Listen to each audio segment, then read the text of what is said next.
Good morning. Welcome to our the Calaveras County Board of Supervisors special meeting concerning AB 142. Could you all please stand for the Pledge of Allegiance? Chris, could you lead us, please? I pledge allegiance to the flag of the United States of America and to the republic for which it stands, one nation, under God, indivisible, with liberty and justice for all.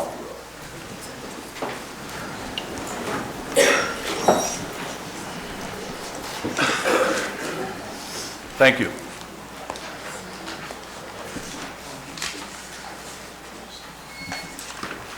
Announcements. We don't have any announcements. Okay. All right, so we're here for one purpose today, and that's to weigh in on AB 142. I know it's a really sensitive issue. Okay. And so I'd like to ask, please, for people to be cordial to each other, and you know, let's not get into a scuff, all right? So first, we'll start off with public comment. Since we have one item, how many people are planning to speak at public comment today? Just public comment. So this has nothing to do with the AB 142. Okay. So how many people are speaking at public comment again? See, it reduced to 3. How about that? All right, so I am not going to have a time limit on public comment this morning. Bonnie? You should probably clarify. Thank you, sir. Yeah. It's okay, we got 3. I can, go ahead. All right. Okay. So, you know, keep it under 1 hour. Yeah. Be respectful to the folks in back of you. I will. Please. Good morning, Bonnie Newman from Double Springs. The questions I have may have to do with that, but I know they won't get answered.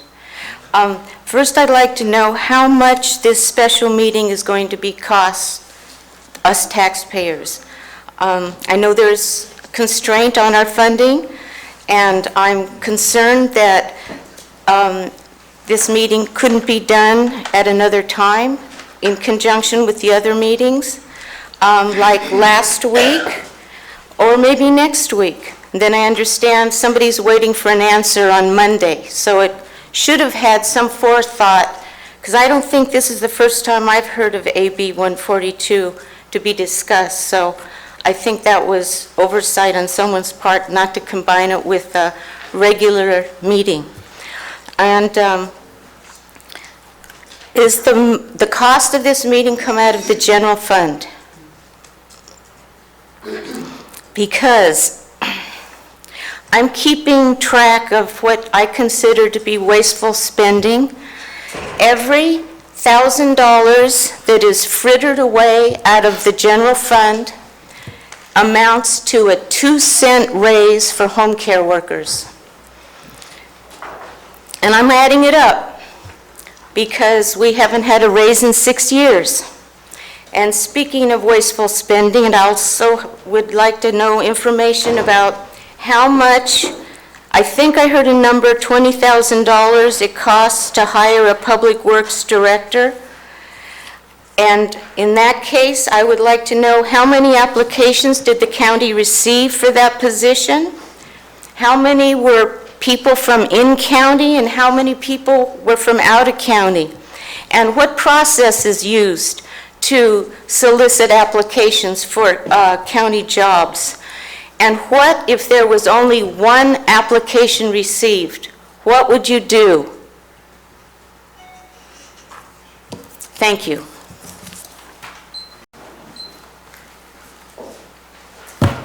Good morning, Mr. Chairman and fellow members of the Board of Supervisors.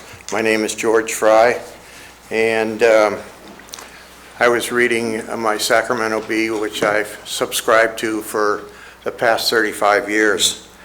I subscribe to it for a couple of reasons. Number one, it comes out of Sacramento, where our capital is, and number two, I think it's really good journalism. And Sunday's newspaper in the forum section, it says rural lawmaker lives the drought. So I would like to share copies with the board members. They're talking about Frank Bigelow. Very interesting article.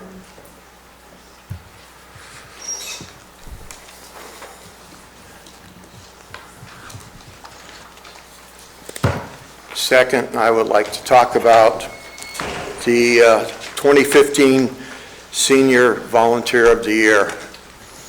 As you well know, you appointed me to the Commission on Aging a couple of years ago, and I have stepped up to be the chair this year for 2015 Senior Volunteer of the Year. We're going to go away from having a luncheon to having the presentation of the Senior Volunteer of the Year here in the board chambers in May of this year. So I've prepared a packet for you all to look at. And we decided to move away from that and do it here in the board chambers, and to give more recognition, and the fact that it's on public access TV, more people can view the Senior of the Year. So there's the packet. I would ask that if you know of anybody that qualifies under the qualifications, please go out and get them to apply, because we have a lot of really good seniors out there that are doing a lot of really good work. And I challenge each and every one of you board members to find at least one senior and or find somebody to help out get a senior to apply without them knowing. Okay? Thank you very much for your time.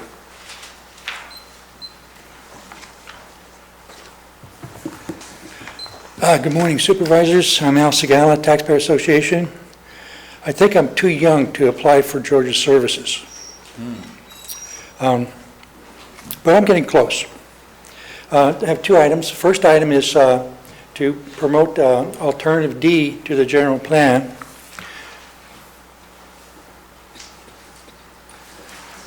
I requested, attend the Planning Commission, last Planning Commission meeting, and I requested that they put this on the agenda. Actually, I don't think they're able to do that. It'll probably have to go to a joint session between the Planning Commission and the Board of Supervisors. The reason why we think that this is good to look at, and perhaps use some of the parts of this in the general plan update, is to allow it to be a little more freedom-friendly and more respectful of property rights. Now, to his credit, our planning director did put a clause in the general plan update respecting the constitutional rights of property rights of people, which is very good. However, in order to, the tire meets the road in the implementation. And so if the county expands its power over the property owners and what they can do, takes choices away from the property owners, place it to the county or to the collective, then what happens is that less people will be able to do as they want to do with their property. And some people will have losses when the uses of their property are less than what they were before the general plan update. But so we think that the more respect that the general plan can provide for the constitutional rights of the citizens, the better place we'll have in the future, our children and their children, and a better economy we'll have, because the economy flourishes in an environment of freedom. After the introduction on Alternative D, at 1.2 it says choose an alternative. And I'll read you a short piece of that. In reviewing the Alternative D report during the Board Planning Commission study sessions, county decision makers should consider the following questions in the evaluation of the alternatives. Number one, which alternative best protects property rights? Number two, which alternative best promotes future flexibility and opportunities for our children to choose how they would use their property? And three, which alternative best streamlines the land use permit approval process while keeping within the rule of law? And finally, which alternative best supports market-driven, not planned development? The current market should determine what the current market wants and needs. So that means that it's the decisions of buyers and sellers that are needed to bring about, if there's going to be change in land use, that should be the method that's brought about within the framework of protecting neighbors and protecting the public. It's a very simple way of looking at it, but it's in accordance with our Constitution. Okay, on another item, tomorrow we're having our annual, well, not our annual, but our quarterly taxpayer public luncheon. And I need to apologize, several apologies. First one is that I need to apologize to the people that try to go to our website to sign up. We have a totally incompetent webmaster, and I'm not able to fire him because he's me. So I corrected that today, but tomorrow's the luncheon, so we'll see how it works.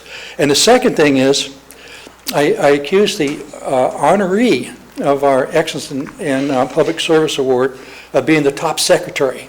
Now, I was reminded that's really the wrong title. She's clerk of the Board of Supervisors. And so I want to make sure that's corrected because that'll keep me out of trouble maybe. Thank you. Have a great day. Any other public comments? Okay, seeing none, we'll move on to our regular agenda.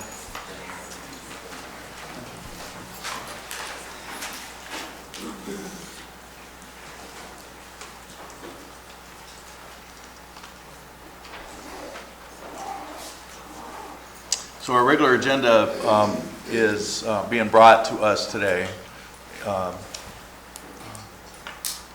so that we can weigh in on AB 142, an assembly bill that was brought forward from Assembly Member Bigelow. And I felt that it was important to do this before their meeting on the 23rd of this month so that they will know where Calaveras stands, wherever that is. And that's the reason why we're here today. How many people are going to speak on this when it comes to? All right, so we're going to be here a while, aren't we? And that's okay. That's okay. So I'm looking at about, 30 people or so. We should probably keep our comments down to 5 minutes or so. Does that sound about fair? All right. So I would like to start by opening this up with public comment. Mr. Chair, do we have the people speaking identify themselves, please? Yes, please do that. They're not required? Okay. Chairman Edson, members of the board, good morning. Good morning.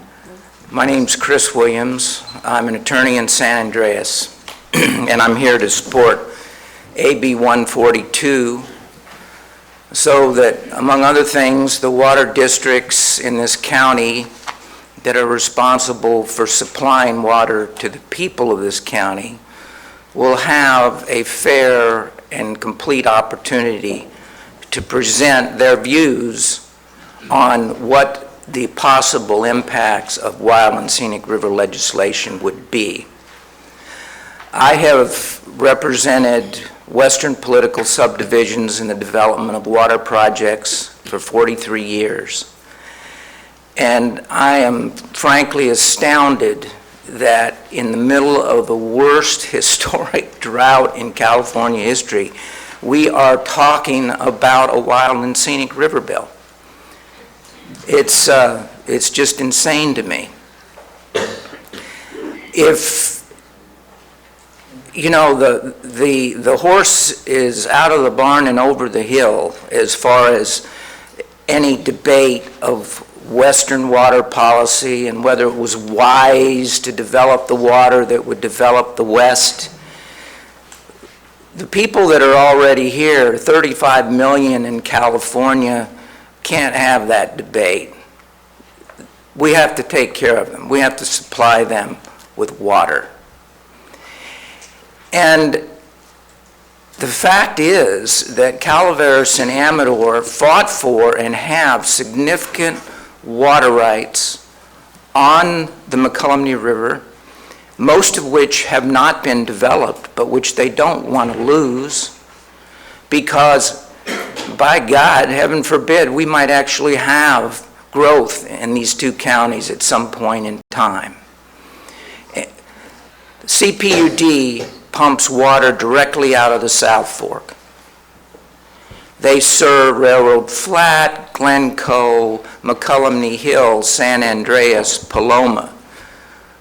They will need water in the future, more water in the future, to serve the infill lots if there are new developments.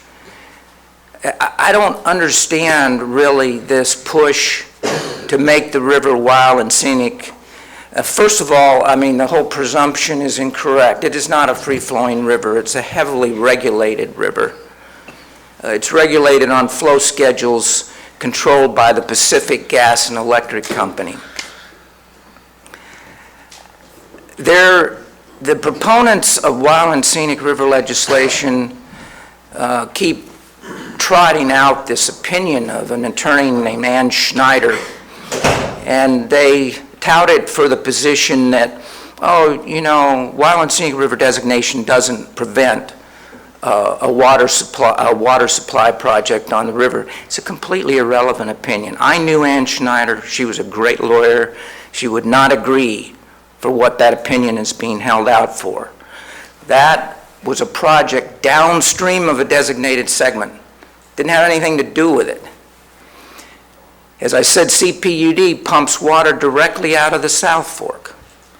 Now, if they need to pump more water out of the South Fork, you can bet you the resource agencies or an environmental proponent is going to jump up and say, oh, you're taking more water out of the river.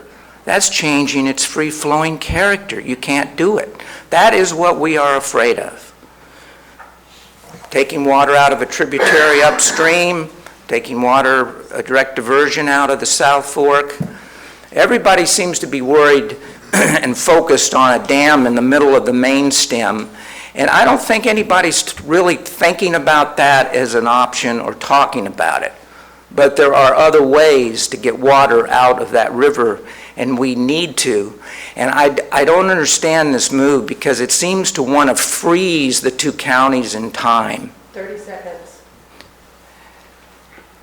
It just wants to freeze us in time. What do you think is going to happen to the water? It's going to go downstream and it's going to be used by other people. So if that's what you want, and I think that's what some people want, let it go. Let the people in the Bay Area have it. If we need it, that's tough. We like it just the way it is now. So I really urge you to support this bill to allow some discussion, some further study, and some education about what this water supply means to us. Thank you. Chris? Alice Gallant, Calaveras County Taxpayer Association. We agree with Chris. We urge you to support the bill, 142. And this may be the turning point in re-examining this idea of wild and scenic. Maybe 40 years ago, or maybe a bit longer, we went from a philosophy of abundance when it comes to water to a philosophy of scarcity. Water is scarce. We went to a philosophy of conservation, to rationing, or now we're doing rationing, And each year, each decade it went by, we built no dams. We were planning on scarcity. Every year, planning on scarcity.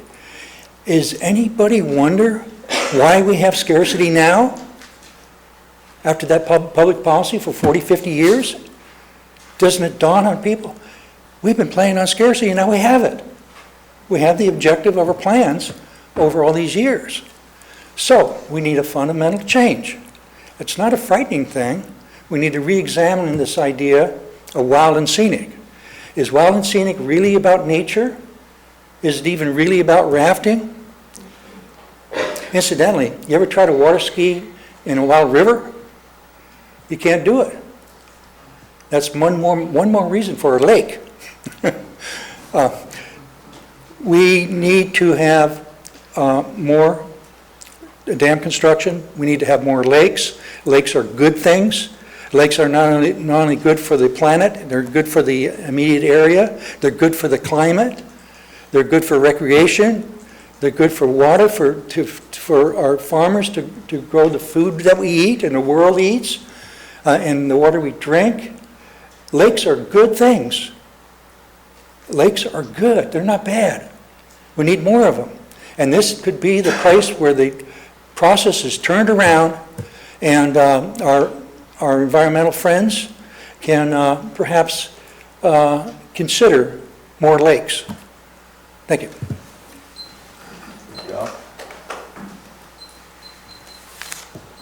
Good morning. I'm Ted Shannon, McCallum Hill, and I'm also in favor of AB 142. I think the issue is worth further study. And I have no doubts that those who are in favor of the wild and scenic designation have only the best intentions. But I would repeat a statement I've heard many years ago: the road to hell is paved with good intentions. I'll bring up, there is one example that actually has affected our own county as well as the entire Sierra, and that's many years ago, conservationists utilized their power and pretty much shut down logging on national forests in the Sierra.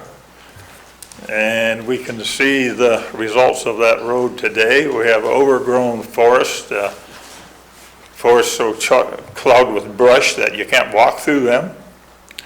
And that brush is robbing trees of nutrients and water.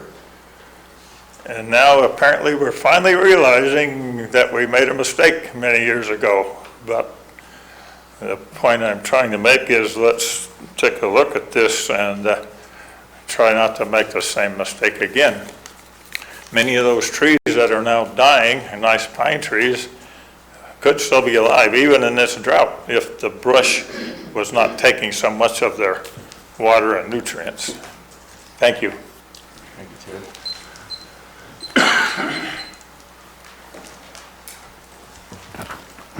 Good morning. My name is Cecily Smith. I'm Executive Director for the Foothill Conservancy, and I want to thank Chairman Edson and the rest of the supervisors for giving us this opportunity to speak today.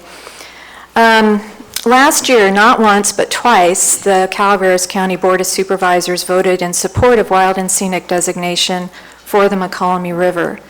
So that was a leadership position and an actual action that showed your concern and your support for protecting, giving permanent protection to the McCallum River. Last year, opponents to wild and scenic raised concerns about being able to ensure future water supplies for county residents. And we asserted last year, and we still believe, that there are options available to secure future water supplies that would not be incompatible with wild and scenic designation. In the letter that I sent you, I included a table. Also, together with Dave Egerton, who's General Manager for Calaveras County Water District, we are working to secure a facilitator to open discussions with all interested parties about possibly resolving these issues. So I want to talk specifically about AB 142. It seems like a very reasonable piece of legislation asking to study the eligibility of the McCalmy River for statewide and scenic designation. But I think close reading of the act shows that there are some shortcomings, both in the language itself and the intent. So I just want to point a few of those out to you. First of all, there's no specific time period for the study, no cost cap, and no appropriated amount indicated. Previous wild and scenic study bills have provided those provisions. 12 of 14 of the current state wild and scenic rivers did not have study bills prior to being designated. It is not a requirement. The McCalmy River has been found eligible under federal studies for designation because of the high water quality, cultural and historic value, scenic value, and recreational value. AB 142 fails to provide interim protection for the McCalmy River during the time the study is pending. Again, previous study bills for Mill Creek and Deer Creek did specifically prohibit new dams or diversions during the course of the study period. It also, those study bills also prevented any state appropriations during the time of the study period for any water projects during the time the study was pending. So the language is full of shortcomings, and I believe the intent is also questionable because there is no protection for the river during the time that any study would be done. As far as we know, during this last year, none of the opponents to Wild and Scenic have approached the State Water Resources Control Board to ask specifically, can we apply for water rights? What would be the effect? Can you tell us how you would look at it? They've had time to do this. And in fact, as far as we know, no state wild and scenic river, no project application or application for water rights has been denied by the State Water Resources Control Board. So we believe also that Wild and Scenic would provide a number of economic benefits to the county, and this is something, again, that was brought up last year. In your packet, I included a letter from the Sierra Business Council, as well as an opinion written by George Wendt, president of ORS, supporting Wild and Scenic. You had a number of constituents last year tell you why they valued the river for economic and other reasons. They want a river protected for them and their family. So we would just ask that you oppose AB 142 and in response to really what your constituents want. Thank you.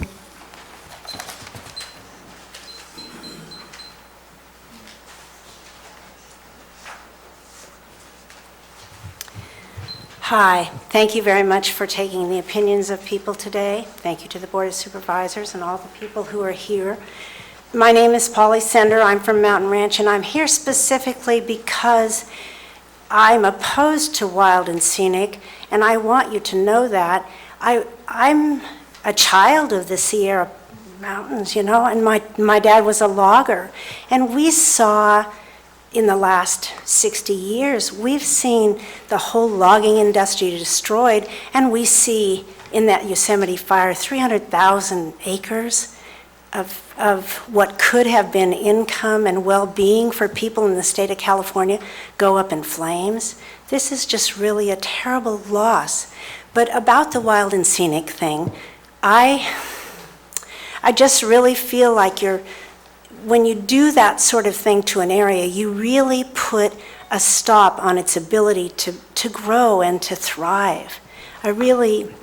I think we shouldn't be supporting Wild and Scenic because it stops too many things. I'm not a scientist. My background is in teaching, and I just feel like we're making a serious mistake if we support this kind of idea where we close things down and we don't let everyone share in something. And I know that the people who the environmentalists who feel that this needs to be protected, I think we need to protect things, but not in the way they think. When President Clinton closed all those Forest Service roads throughout the United States, he made a very dangerous situation. We can't get to the fires that are out there. So unintended consequences create all kinds of problems. And I think that we should carefully look at all these things before we make these decisions. But I don't think that the wild and scenic designation is something that we want to do. Thank you very much.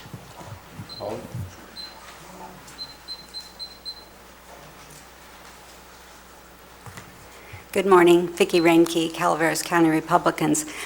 So far, I've agreed with a lot of the people who have gotten up in support of AB 142, and of course, we are in support of AB 142 and encourage you as well to be in support. I think one of the things I want to bring up is, again, the wild and scenic. Why do we really need it? I looked back at the resolution you passed last year, and a lot of the things that were in that resolution, in my opinion, and I'm sure others, is that nothing that the wild and scenic will do will take away or add to these things. For example, it says, beloved by local residents of all income and ages. Of course, we're going to go out to the McQualbany River and use it for our recreation. It's a beautiful place. The other was it attracts anglers, boaters, and visitors. It does that today. It doesn't need to be wild and scenic to have it attracted to anglers and boaters. Summer-long river rafting. Well, that might be possible if there's water in the river, which right now we're dealing with something different, but that doesn't change if we're wild and scenic. And it's sacred to the Native people. Again, doesn't change anything. We've never done anything wrong with that, to that river that would eliminate any of this. And so I think that's a point that people need to keep in mind. Does that really change anything? What the Wild and Scenic River does do is give control of our river to the government, which we are opposed to, of course. And that is our main issue. And it takes that control away from local agencies. No matter how friendly the state is going to be, when you go to ask, can we please take some of that water for our purpose? We know what happens when we turn over things to government that is not elected, that they are just agencies that are appointed by governors and presidents. So that's the danger. I think we've heard it before. That's what we want to caution you about. That's what we're against. And it is a beautiful river, and we should keep it that way. And when we need that water, it should be available to us to use locally. So I thank you for your consideration on this issue.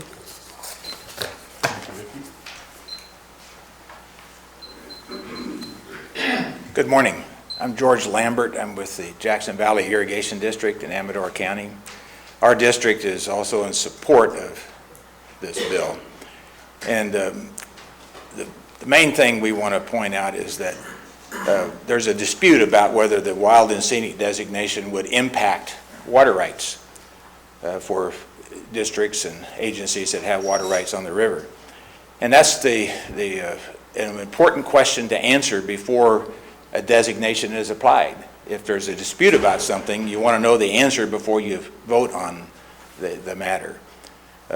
Wild and scenic could have serious implications for the Calaveras water agencies and Amador County water agencies and water agencies in other places.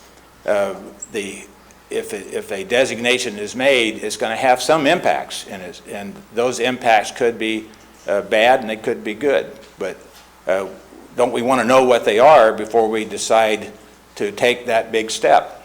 The speaker from the Foothill Conservancy said that they think that there won't be impacts, but that's the source of the dispute.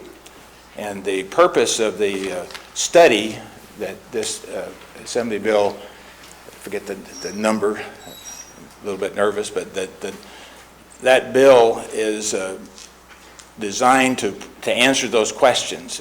It's designed to find out what the environmental impacts are and what the practical impacts are for the water agencies along the river.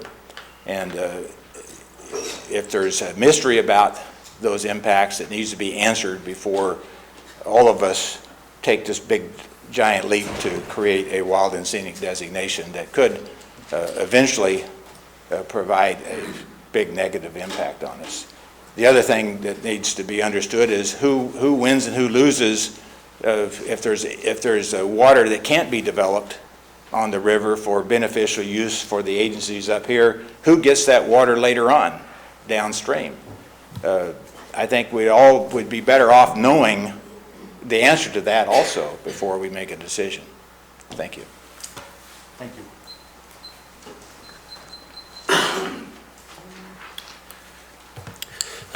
Chairman Edson and members of the board, thank you for bringing this item before the public.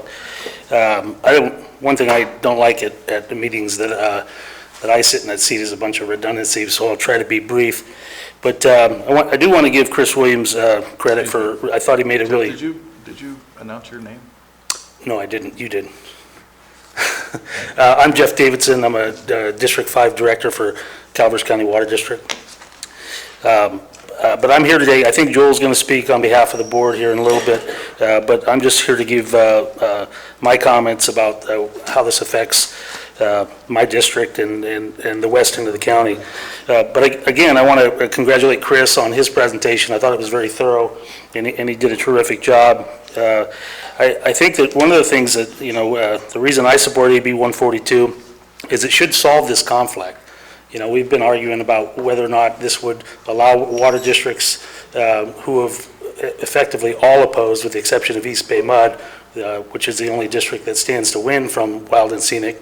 But all the local agencies need to know more about how this will affect our future water supply. There's a lot of talk about economic value of wild and scenic. Well, nobody could possibly argue that the economic value of the stored water on the McCullum is worth billions and billions of dollars to the state's economy. Stored water is valuable. Free-flowing water has value, but if we can store more water and release it in a proper way, we can have a mutual benefit for both the environment and the people, and particularly local people. There's nothing about wild and scenic that will provide more water for rafting. That's just not a realistic statement. The economic value of rafting, while it may be in the hundreds of thousands of dollars, seriously, it's a marketing tool. Wild and scenic is a marketing tool. It does not provide water. And I'm not opposed to marketing tools, but that's what I believe it is. Lastly, I want to talk about the west end of the county's water needs. Currently down the Highway 12 corridor in my area, we have Valley Springs all the way through Burson and into Wallace that are all on groundwater. We have dozens and dozens of families who are currently trucking water because their wells have gone dry. I absolutely see a need to supply surface water down the Highway 12 corridor, and perhaps even over to the La Quintana Rancho Calaveras side, where there are thousands and thousands of lots. I see the McCullum as the opportunity to do that with. We cannot count on the groundwater, which is in decline in the state. We need to be looking at redundant supplies. So I would just ask that you would rescind your support for wild and scenic and say that you will consider support after AB 142 has been performed. So thank you.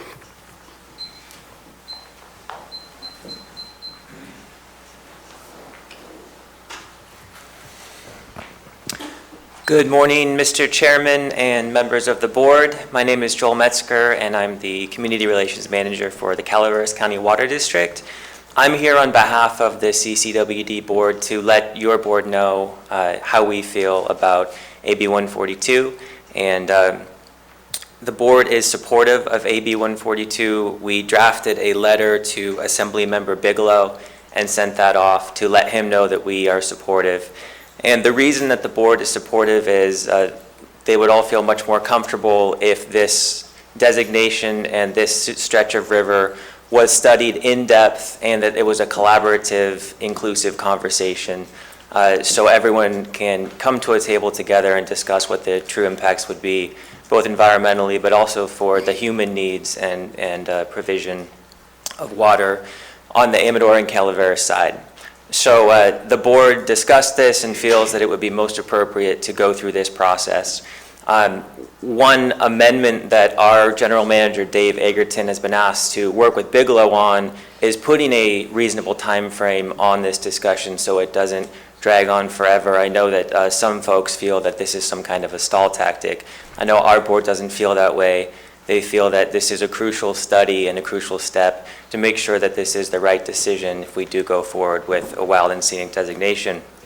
I also wanted to let you know that our board is supportive of sitting down at a table facilitated by a Sierra Nevada Conservancy facilitator.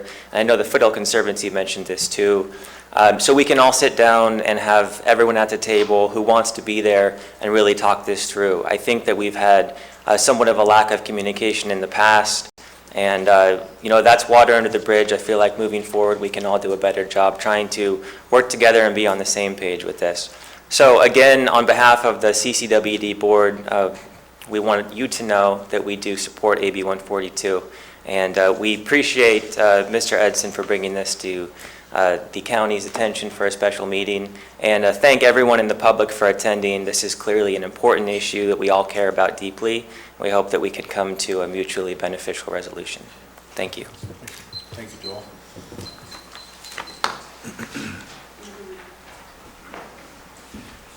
Good morning. Thank you for this opportunity to speak today, and I can see that I should have worn a coat and tie. My name is George Wendt, a resident of Angels Camp. I'm here to comment briefly personally, as well as on behalf of ORS. I'm here today to urge you to not vote in support of AB 142. As you probably know, I support real wild and scenic designation for the McCollum River, and I spoke to you last year in favor of SB 1199 when the board voted unanimously in its support in February. Nevertheless, I believe that AB 142 really is a disguised wolf in sheep's clothing. Many of its proponents will candidly admit that it is designed to prevent or significantly delay wild and scenic protection for the McCollum River. Consequently, I believe that it would be best for this board to not support this bill. I believe the bill is flawed because it mandates an unnecessary and costly wild and scenic study for the McCollum River. The river has already been found eligible for designation by 2 detailed federal studies, and East Bay Municipal Utility District has fortunately backed away from their plans to raise the level of Pardee Reservoir, something that many residents of Calaveras County and Amador County fought against.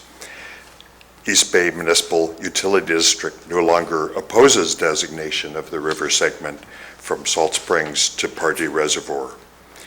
The study mandated by this bill is an unnecessary use of taxpayer funds that our state badly needs for other purposes. And so I oppose spending more money studying the McCollum River when it's time to move forward with wild and scenic protection. A wild and scenic McCollum River can significantly help the economy of this area, as it would bring tourists and their spending into our county to experience the beauty of the river. Yesterday, the New York Times featured a major article about California's 4th year of drought and how it is significantly impacting agricultural interests in the Central Valley. This article talked about how orange trees in Fresno and Tulare counties are being destroyed because there's not enough water. Not mentioned in the article is the fact that Calaveras County actually has more water than it uses. As I understand it, Calaveras County is not using about 90% of the water that it currently is entitled to in New Hogan Reservoir, and it is selling it downstream to agricultural users for just $9 an acre foot. Candidly, I think most people would agree that $9 an acre foot is far too low. there just isn't enough snow or even rain to fill the reservoirs that we already have. Long-term studies indicate that this drought could go on for at least another 10 years.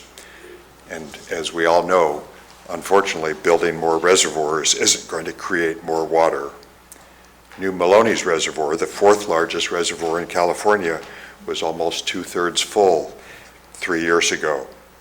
The reason that it is expected to drop to roughly 1/8 of its capacity this year is primarily because Oakdale Irrigation District and South San Joaquin Irrigation District have been using the water for their agricultural users.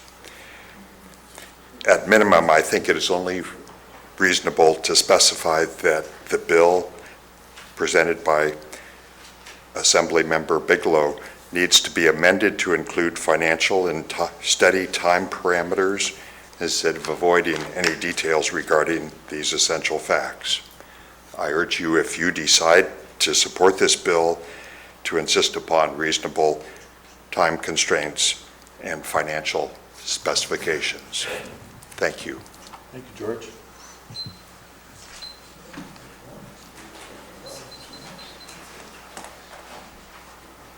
Anybody else? Mr. Chairman, Supervisors, I'm Carl Rotifer. I'm the District 5 Supervisor for Tuolumne County. And I'm not here in any official capacity. I am here really just speaking for myself. But first of all, I have to tell you, it's quite enjoyable to be on this side of the dais for a change.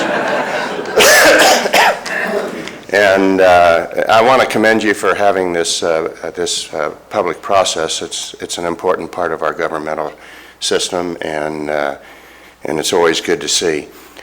I'm not here to tell you which way to go because I'm not one of your constituents and you don't answer to me. But I want to give a little bit of perspective, not just for you, but for your public as well. Tuolumne County is the proud home to a wild and scenic river, the Tuolumne River. And we're still proud of that. But I have to tell you, there was an event that occurred about 1.5 years ago, and the process that we went through in dealing with and ultimately controlling that event called rimfire gave a little bit of a different perspective to me. One of the things that has already been mentioned is you always have to consider the unintended consequences of any actions out there. And any special designation, any special protections brings with it some unintended consequences. And you don't always control those. Last year, or 1.5 years ago, when rimfire broke out, it broke out in the in a canyon in the Clavey River. Clavey River is not a wild and scenic river, but it does feed the Tuolumne, which is a wild and scenic river. The United States Forest Service policy at the time of the rimfire, and I believe it's still in place, is to treat any tributary into a wild and scenic river with the same protections that are pertinent to the wild and scenic river itself. That included not dropping retardant in the canyon of the Clavey River when the fire was relatively small and potentially manageable. The result of that decision, and I don't fault them, that was their policy at the time and they were just doing their business. But the result was that fire escaped that canyon, and I don't have to remind anybody that was in the path of the smoke plume that generated what the result of that was. And my question to our forest supervisor at the end of that whole process was, well, so how do you like our wild and scenic river now? There are unintended consequences, and I would caution that one of the previous speakers said it, that when you turn over control of a part of your county to a federal or state agency, you don't always get what you want. And it's very, very difficult to control. So that's just one perspective. The other perspective is My county's been in a state of emergency for all but about, I don't know, 8 months of my, well, Debbie and I, Supervisor Ponte and I got elected at the same time. The other reason that we're in an emergency is the drought. And we don't know what we're going to have to do differently in the future to deal with that drought. And personally, in my county, I don't need any more federal or state handcuffs on us on what it is that we can do in our county to deal with the emergent problems that we have. So just a little bit of a different perspective. I'm still a proud owner, if you will, although we don't own it, of a wild and scenically designated river, the Tuolumne River. But it brings with it some unintended consequences, and those are things that I think you ought to consider in your deliberation. And I want to thank you for your time. Thank you.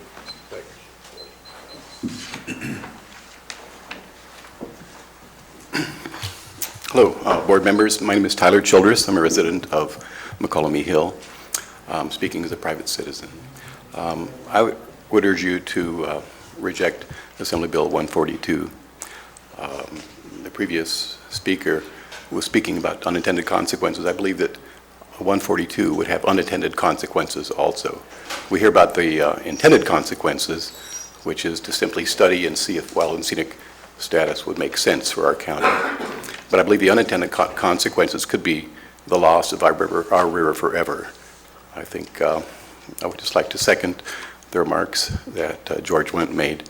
He spoke very eloquently of all the positive effects that wild and scenic status could have for the county. But I believe that if we don't act when we can, we'll never be able to act.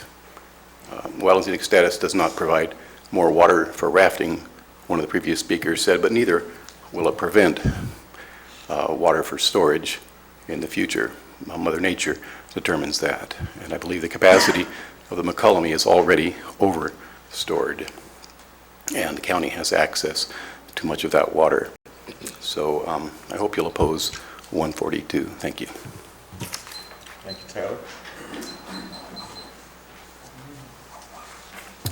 Brian Malasey with Congressman Tom McClintock's office. A brief statement from the Congressman. Congressman McClintock appreciates the effort that both Assemblyman Bigelow and Senator Berryhill have brought forward with AB 142 and is heartened by the unanimous support for the bill from Calaveras County Water District and the Amador Water Agency. The Congressman is strongly against wild and scenic designation as they restrict public access, prevent proper watershed management, and place water supplies for the region at risk, and then also fail to take into account severe economic effects on local communities. If any additional questions for the Congressman's office on the position, Rocky Deal, our district director in our Roseville office, would happily take any of your questions. Thank you. Thank you.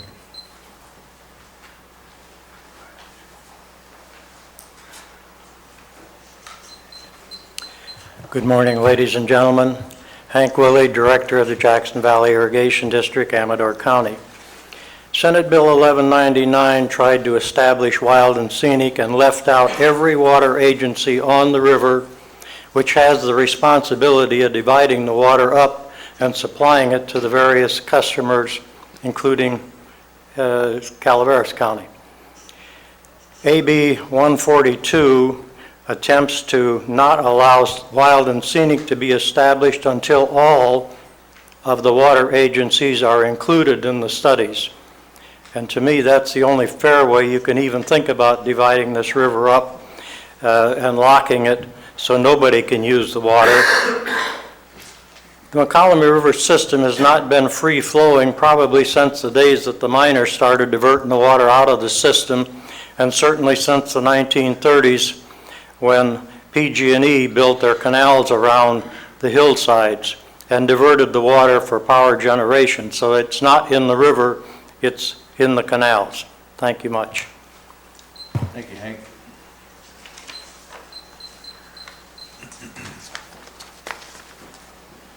Good morning, Board of Supervisors. Chairman Edison, we appreciate you bringing this matter before the constituents of Calaveras County. I'd just like to state that last year, yes, Wild and Scenic was brought to your attention and you supported it twice. And since then, discussions have been on the water agencies and with Foothill to try to get a facilitator to further these discussions on the river. So I would consider that you would allow these discussions to take place and amend your vote on SB 1199 and consider support of AB 142 to allow the water agencies to do their studies on the river, since AB 1199 was allowed to support and have their studies done prior to having support by the Board of Supervisors and others. So we are asking for your support of AB 142 to allow those studies to be done for the water agencies in Calaveras and Amador County. Thank you. I'm Donna Leatherman, District Manager for Calaveras Public Utility District.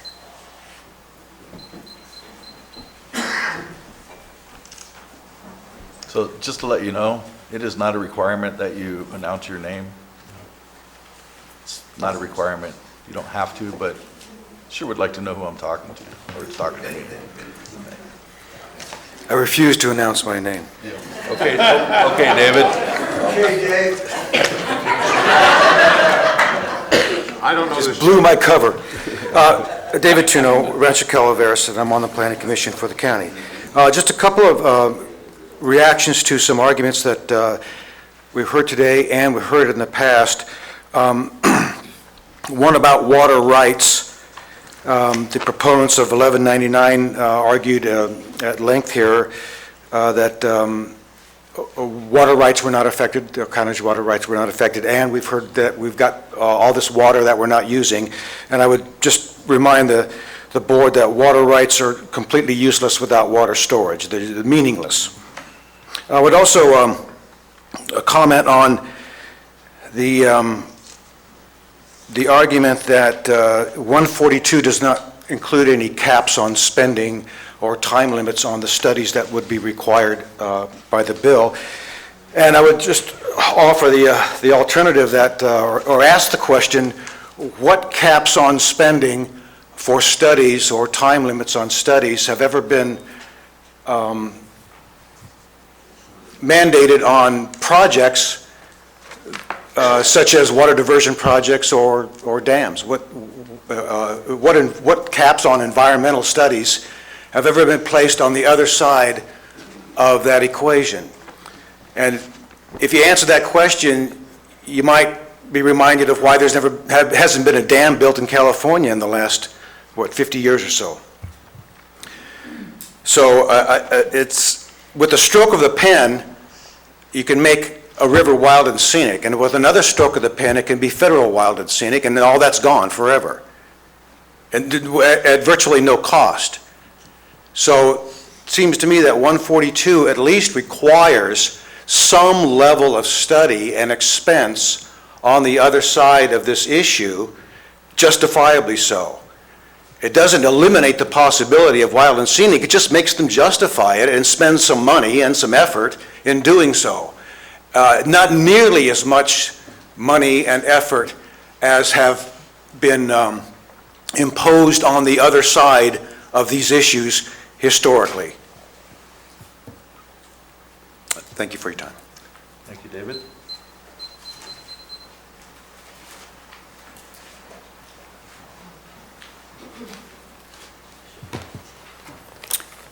Good morning.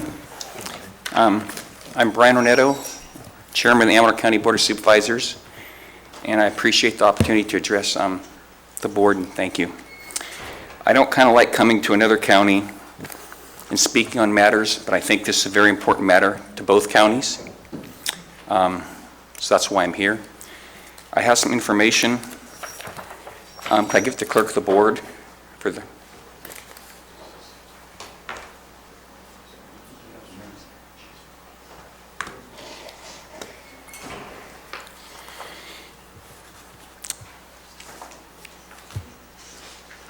Anyway, there's one gentleman who made a reference to sheep's clothing, wolf in sheep's clothing. Well, I'd like to give you another reference. I think what's trying to be sold to you under SB 1199 is someone's trying to give you a Trojan horse. And you know what happens with those. There's a lot of reference being made to the BLM and the Forest Service eligibility studies that were done on the McCalmy River and how they found them eligible for wild and scenic. That's true, they're eligible. That, when they make those studies, they're just saying they're eligible, they're not advocating either way. What I would ask, did any of those studies study the effects on our water supplies? I think you'd find the answer is no, they did not study that. The Foothill Conservancy and Friends are requesting you not take action. They're saying, you know, don't take action, it's unnecessary, it's unneeded. Well, I would then ask, why are they feverishly shopping new wild and scenic designations to state capital? That's what I've been hearing. They've been pulling out all stops trying to get that done. I would think if someone is throwing spears, you'd want a shield. I see they're not waiting to find out what Calaveras wants to do, what Amador wants to do. They're trying to get legislation. I think AB 142 would be your shield. Mr. Wentz said East Bay Mud does not oppose wild and scenic. I'd like to shed some light on that statement. I have here a memo from East Bay Mud. It's dated May 8, 2014. It's a memo to the Board of Directors from Alexander R. Coate, their general manager. And it's rather interesting. They also looked at SB 1199 and the effects it would have. Effect of SB 1199, I'm using portions of it. It's also anticipated that SB 1199 could provide benefits to East Bay Mud in the form of restricted water resources development upstream of Pardee Reservoir. Then it goes on and talks about potential benefits. SB 1199 would prevent future on-stream development in the designated area upstream of Pardee Reservoir. These protections would be permanent and might result in reduced or delayed water supply development in Amador and Calaveras counties, resulting in a possible increase to permanent or temporary water availability for East Bay Mud, and would eliminate the need to formulate mitigation strategies to prevent upstream projects in new locations from harming East Bay Mud's interests. East Bay Mud's experience shows that development of new or enlarged on-stream storage is very controversial. Though these projects would be difficult in the absence of a wild and scenic designation, a wild and scenic designation would increase the difficulty of and could preclude such projects. East Bay Mud is a very big organization. I think they have a lot of high-priced talent. I think if you look at history, they're very good at procuring water, theirs and ours. And I think this study says more than I can say. I think it's very well done. It's probably very true. So I think we need to be looking out for our respective counties. And water is very precious, and people are talking about timelines. I'd ask, what is a timeline on a wild and scenic designation? When does it go away? I think it's once it's put in place, and especially once you get the next step from the state designation, they're going to go federal. There's no doubt in my mind. And once, if they get a federal designation, if it comes from our governor, it does not have to go to Congress. The governor, I believe, can request, I think, the Secretary of Interior, and he can make that decision on his own. So that would even bypass the political process. So I think we need that shield, and I'd ask you to please support AB 142, and I thank you for your time. Thank you, Brian.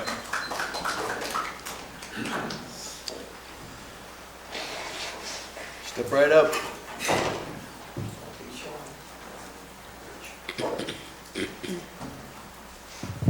Good morning. My name is Jim Phelan, as Mr. Edson knows.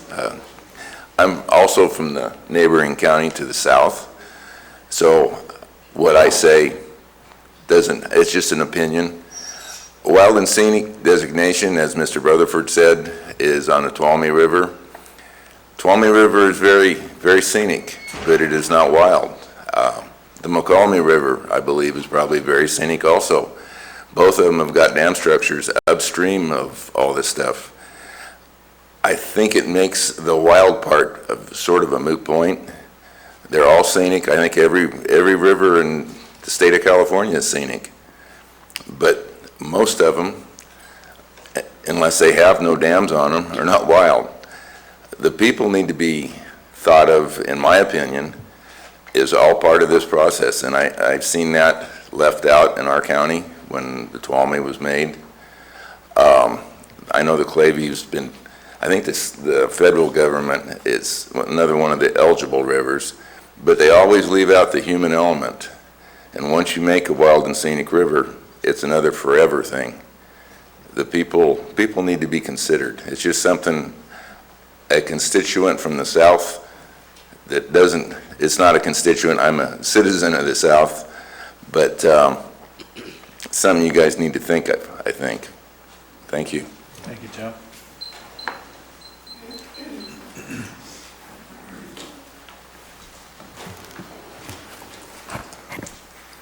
Good morning, Board, and thank you for the opportunity to speak to you today. My name is John Plass, Amador County Supervisor, and I just wanted to come up and express my support for AB 142. Our board voted to support Mr. Bigelow's bill on this matter, and I'm here to ask that you do the same.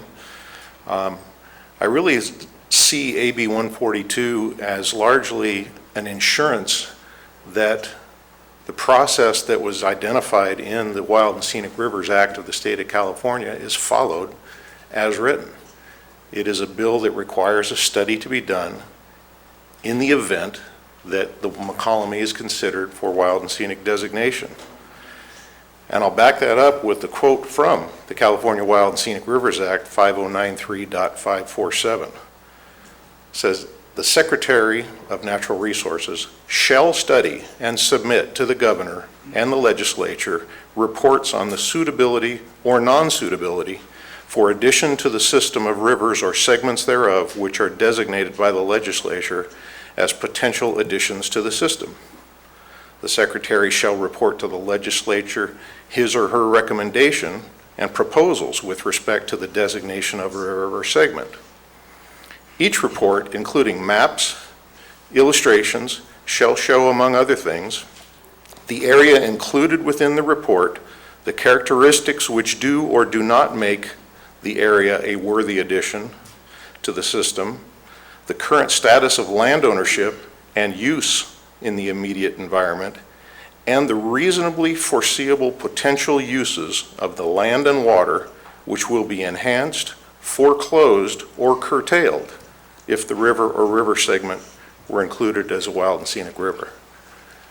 That was the intent of the legislature that passed the California Wild and Scenic Rivers Act to, as our president most recently put it, to aim before you shoot.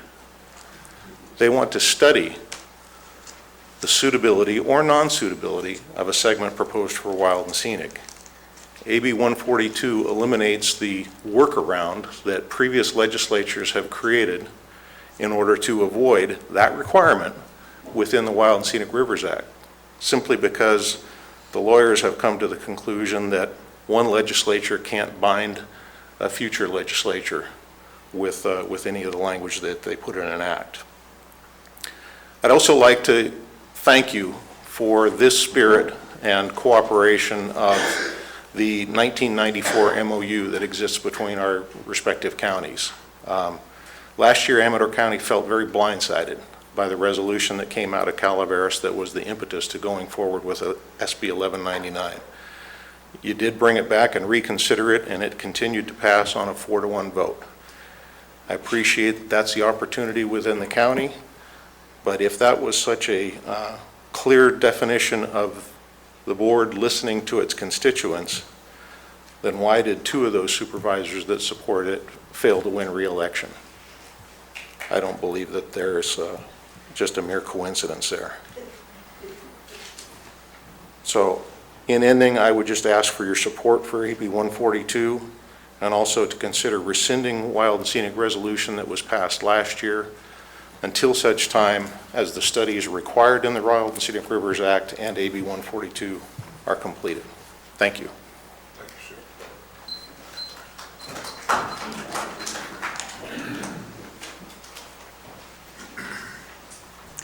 Good morning, Chairman Edson and members of the board. My name is Catherine Evett, and I live in Amador County. I'm the president of the Foothill Conservancy. I was thinking on the way over here that I've been attending local meetings about the McCollum River for 25 years and 9 months. And always at these meetings, I kind of like to disagree with Mr. Williams about the horse being out of the barn on Western resource issues. I think, you know, this is just a classic kind of Western conflict where you have people who want to preserve a special place, a special resource in their community, and people who are concerned about resource use. And the trick always has been how to balance those things because they're both really important. So I know you have important things to say. I would like to just rebut a couple of points that were made, and I'll get to my final point. One is Calaveras Public Utility District doesn't even use all the water it has stored now. It has a reservoir, Shad's Reservoir. It's not even hooked up to its system. State Wild and Scenic River Law allows diversions to local counties, and there are literally hundreds of these on state wild and scenic rivers. And if you're familiar at all with the giant water intake on the American River that's just west of the Howe Avenue Bridge, probably seen it near Sac State, it's bigger than this room. It provides half of Sacramento's water. It is on a state wild and scenic river and federal wild and scenic designated river. What the state law doesn't allow is diversions to other counties, so that's a significant advantage to you. One of the speakers said that wild and scenic wouldn't change the things we love about the river today. I mean, that's true.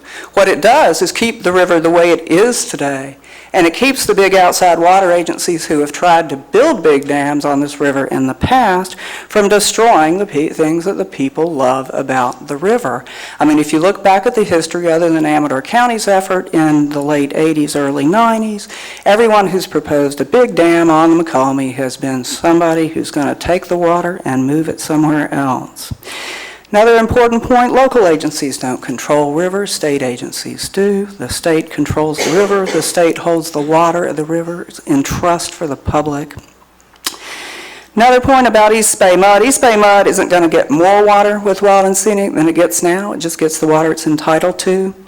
And they were, in fact, the last large outside agency to try to flood part of the McCollum River with a larger reservoir. The expansion of Pardee Reservoir would not have provided one drop of water to Calaveras County. And I remember a meeting in 2009, we had 185 people, nearly all of whom were from Calaveras, telling East Bay Mud how much they wanted to protect the river. Nobody at that meeting said, go ahead and build your reservoir, we don't care about the McCollum. As far as water needs on the western end of the county, the best place to get that water is out of existing reservoirs that East Bay Mud owns. East Bay Mud just entered into a settlement agreement with San Joaquin County where they're going to store water in Comanche for $2 an acre foot. And if you want water for western Calaveras, the place to get it is in the western end of the river. A gentleman from Tuolumne County spoke about the retardant on the rim fire. I tracked that down last year because I was hearing that. The fact is that there is a federal ban against dropping retardant on any river, because it kills the aquatic life. It has nothing to do with whether the river is designated or not. I've talked to the forest supervisor, I've talked to the people who fought that fire. Didn't have to do with the fact that the Clavey is an eligible wild and scenic river. And as somebody mentioned earlier, wild and scenic rivers don't have to be dam-free. Nearly every state wild and scenic river is dam controlled.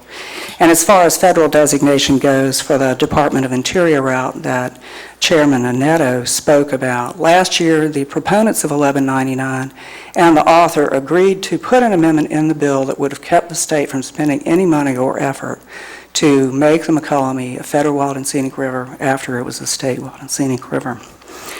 So I think what's important here is that AB 142 is clearly intended to delay, if not stop, wild and scenic designation.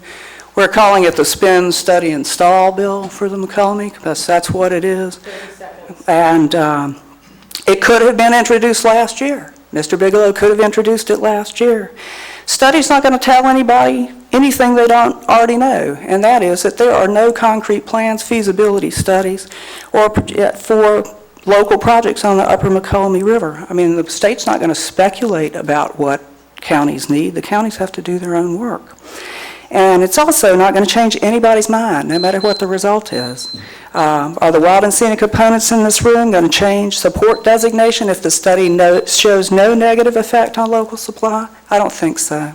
So I'd just like to say, as the person who suggested and has helped put together the facilitated discussions that are taking place, we're going to participate in that, whether 142 goes forward or not, and we hope they will be productive. Thank you. Thank you, Catherine.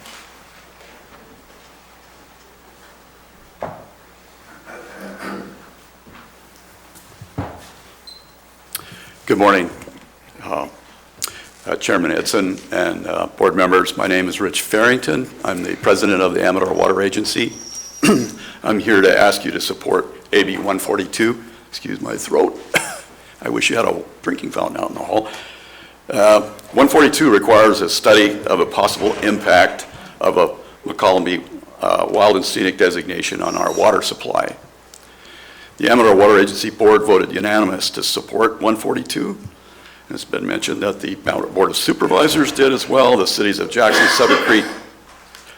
Sutter Creeks, Plymouth, Ione, city councils, and 4 other water agencies in Amador have voted to support 142. 142 would require a transparent disclosure of the potential impacts of a wild and scenic designation on McCollum River water supplies, where we get currently 97% of our water, soon to be 99%, because we're converting some groundwater over to surface water, partly because of the drought. This is much like having to do an EIR, environmental impact report, on a project or a general plan. We're required to do that every time we propose something, and particularly if we want to enlarge a pipe, which might deliver more water and we have to address the growth-inducing impacts. So I think it's entirely fair, since we think that a straight wild and scenic like 1199 last year would take away our water supplies and water rights, that we address this question. This is especially critical during this 4-year drought. I listened to the State Water Board reports yesterday, Department of Water Resources talking about the snowpack being the lowest on record ever, in the last, 100 years of records.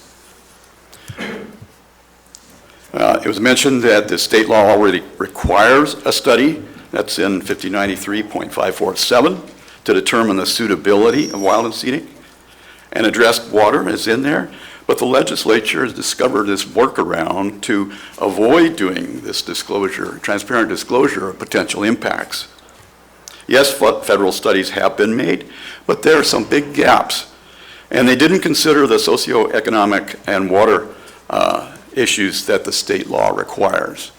So you can't just wave your arm and say there's been federal studies and that takes care of the state requirements. 142 study would also address climate change. And the biggest threat from climate change to us is the disappearing snowpack, which has been receding since the glaciers started melting 10,000 years ago. The California Water Plan estimates that 1 trillion gallons will be lost from this natural reservoir that we count on to keep streams filling reservoirs through the summer. Researchers are predicting that as the climate warms, droughts will be longer and drier.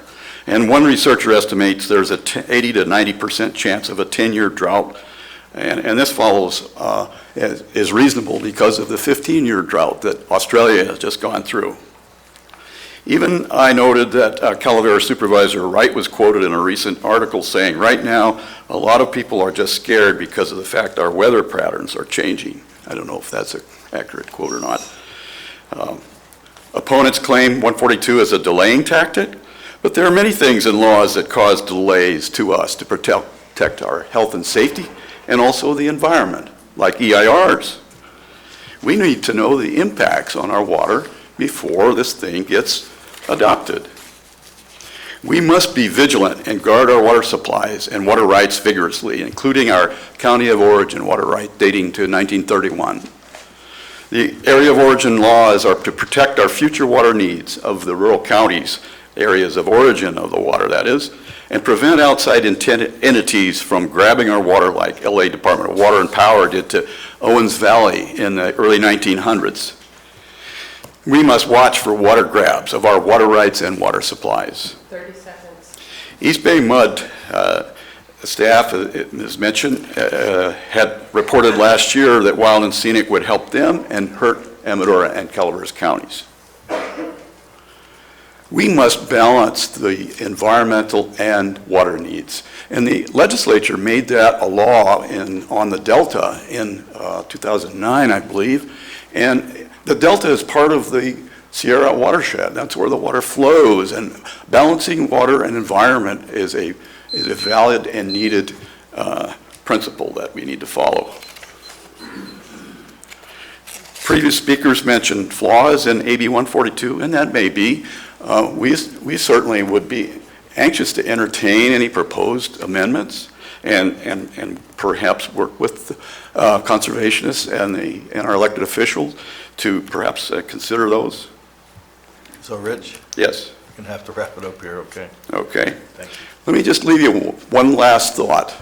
People are worried about protecting the river. The biggest threat to that river and water quality is wildfire. That's where our priority ought to be. Thank you. Thank you, Rich.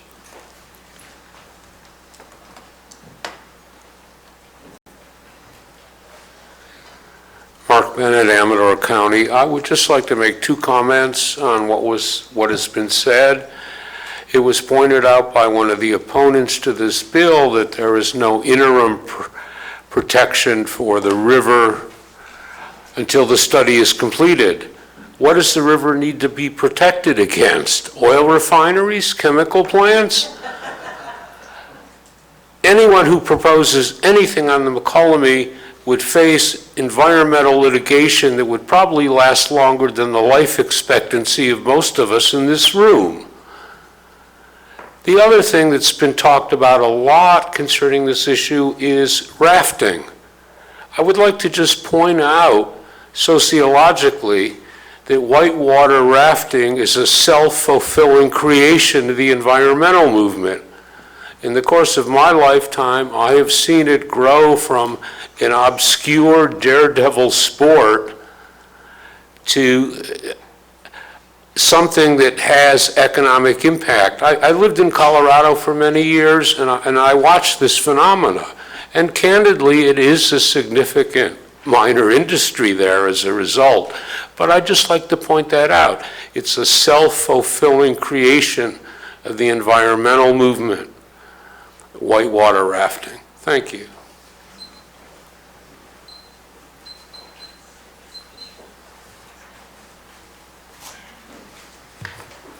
Good morning, Supervisors. Gene Mancebo, Amador Water Agency, General Manager. I've been with Amador Water Agency now over a quarter of a century. During that time period, the Water Agency has consistently opposed any wild and scenic language that does not protect the water supplies.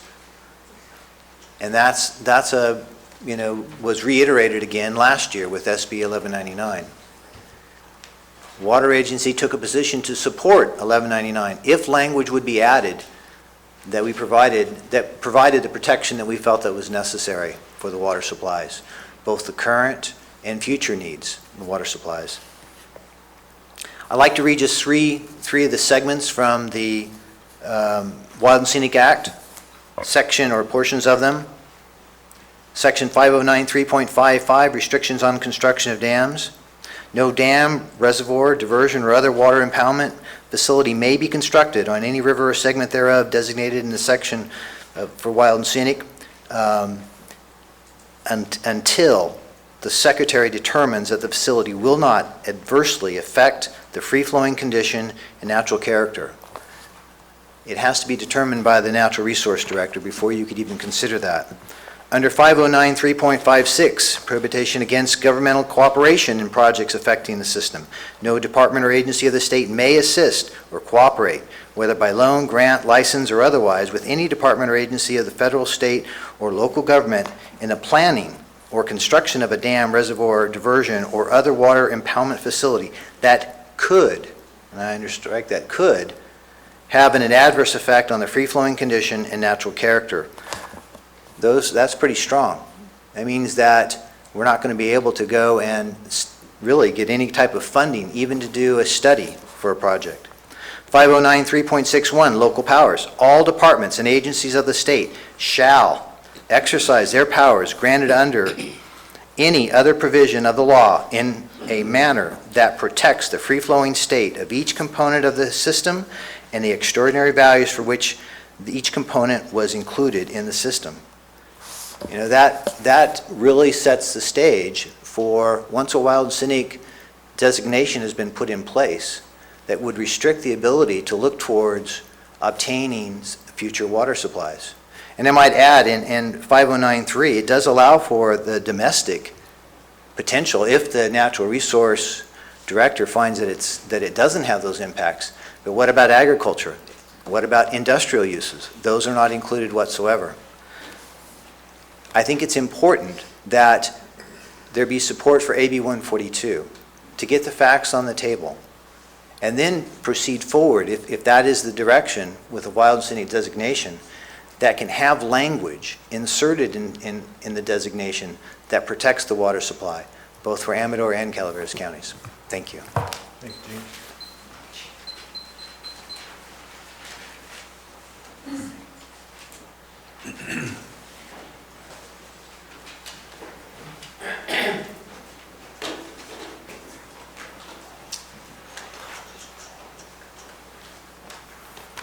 My name is Joyce Teckel. I'm here speaking for the Calaveras Planning Coalition and the Community Action Project today and myself. First of all, about the Board of Supervisors that lost the election, the issues in our county go far beyond just water. There were other issues involved in why those supervisors weren't reelected. Cross that one off.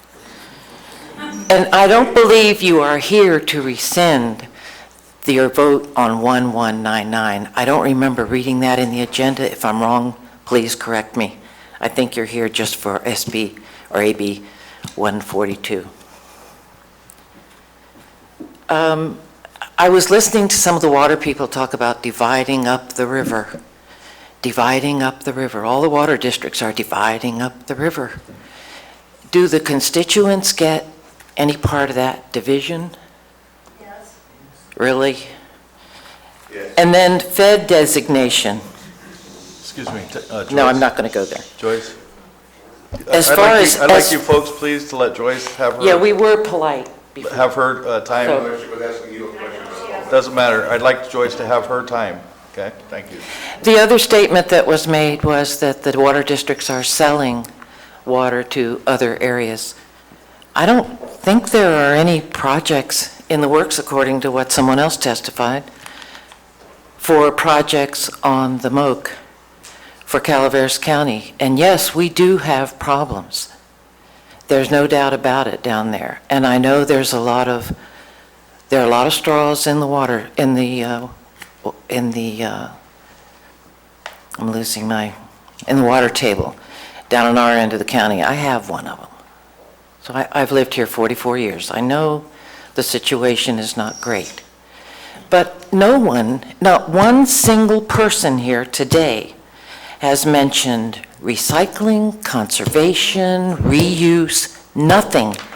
And one thing the people in Australia, which was mentioned here today, had mentioned too, I've read a lot of articles about it recently, and they said one of the things they wished was that they had started planning sooner than they did in their 15-year drought.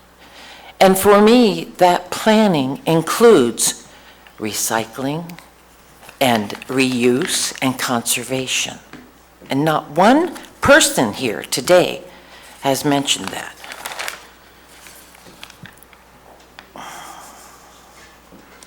Other water sources and solutions need to be considered as other areas and countries suffering water shortages have discovered. If the rains don't come, dams aren't going to help us. If the rains don't come, and we don't know that they are coming, so we better start planning in a serious way. Thank you. Thank you, Joyce.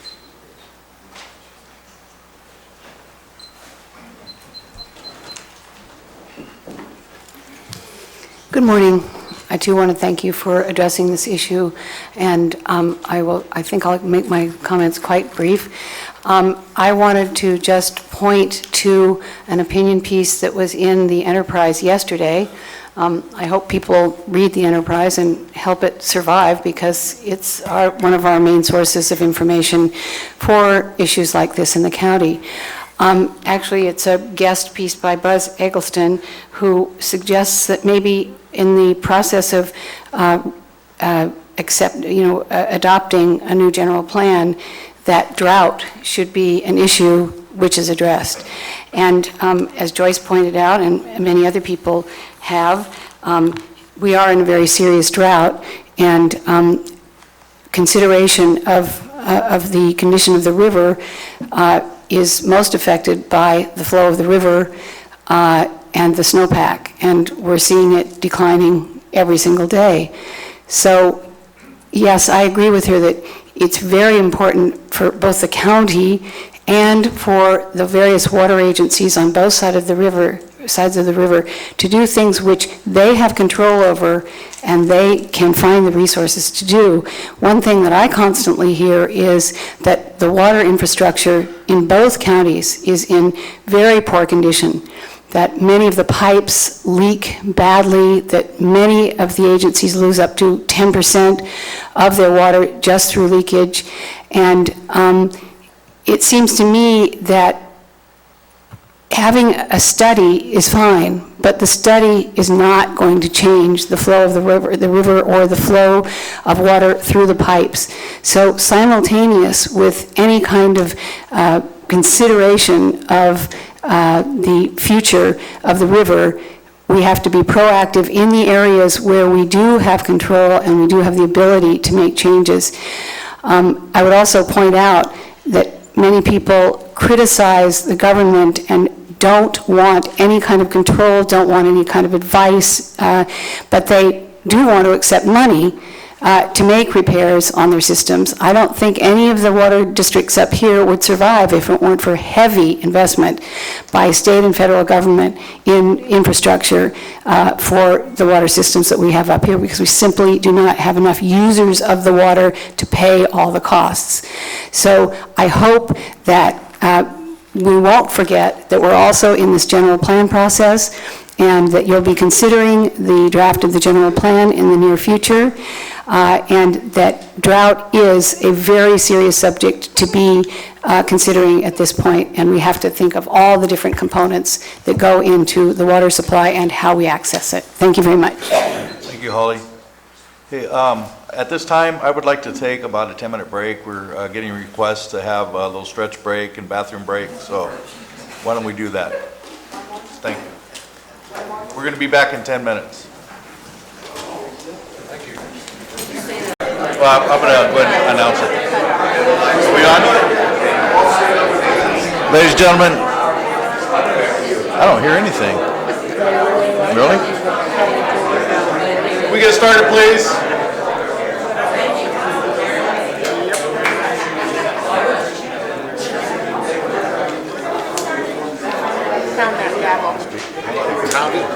Oh, there it is. I'd like to get started, please.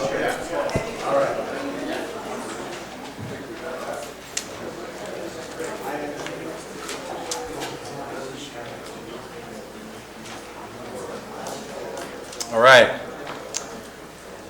We're going to continue with public comments, and I just want to thank everybody so far for being so respectful of the speakers that have been up. Pretty close anyhow, but we're doing pretty good. So next speaker for public comment, please. Good morning.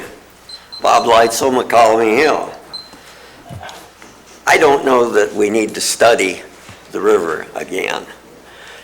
Number one, there are 31 federally designated wild and scenic rivers in California. I didn't check to see how many state designated rivers there were.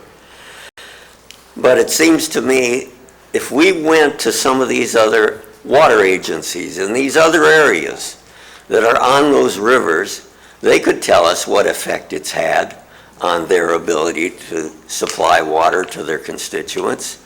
It's like we're going to reinvent the wheel, that nobody has studied these things before.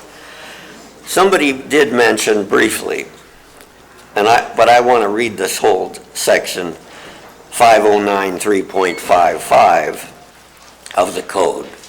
No water diversion facility may be constructed on any river segment included in the system unless the Resources Secretary determines the facility is needed to supply domestic water to local residents, and I want to emphasize that, and that the facility will not adversely affect the river's free-flowing condition and natural character. So actually what it does, Wild and Scenic actually prevents the water diversion to other agencies that are outside our county area and Amador County area. At least that's the way I read that section. So if you wanted to check on that further, that's something you can do. But it seems to me it keeps other agencies in other areas from diverting more of our local water and preserves it for us. Thank you very much. Thank you, Bob. But I think it's certainly worthwhile to check with other agencies on these other wild and scenic rivers and find out what effect it's had. We may not have to do all this additional study because it's already been done for us. Thank you.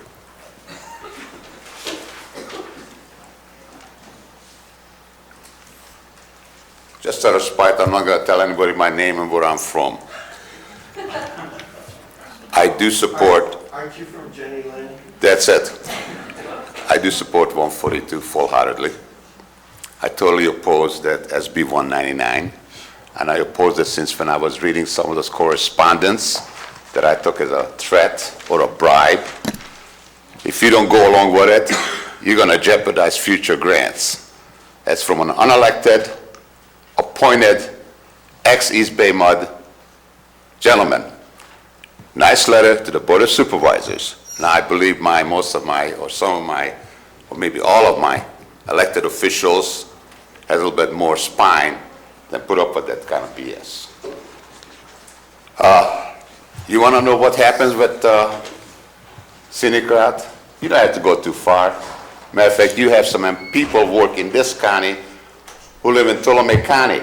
How's the day rate? How's their water supply? Ptolemy County. They have a wild and scenic river run through it, folks. See how much they love it. I don't have to be diplomatic. I don't get paid, and I don't pay anybody. You know? So I can be as diplomatic as I feel like it. Some folks ask for facilitators. I'm sure they would be very happy to have Congressman McClintock appoint a facilitator for us of our choosing, or his choosing, okay? Totally unbiased, who represent all this full area. I want to see decisions. I have a grave suspicion, distrust, disrespect, whatever you want to call it, by any unelected, appointed individuals or nonprofit stakeholder to make decisions for me and over you. I can hold you accountable, and the last election showed it. I trust you folks. We might have some difference in opinion, but I do respect you because I believe your sincerity and honesty. I don't always have to agree with it, but I do trust you on it. Your first and foremost responsibility is all those folks who elected you, not to anybody else. And I believe you have the intelligence and integrity to make what is best for your constituents. Water issue is in the general plan, and it has to be addressed. That will be brought up another date.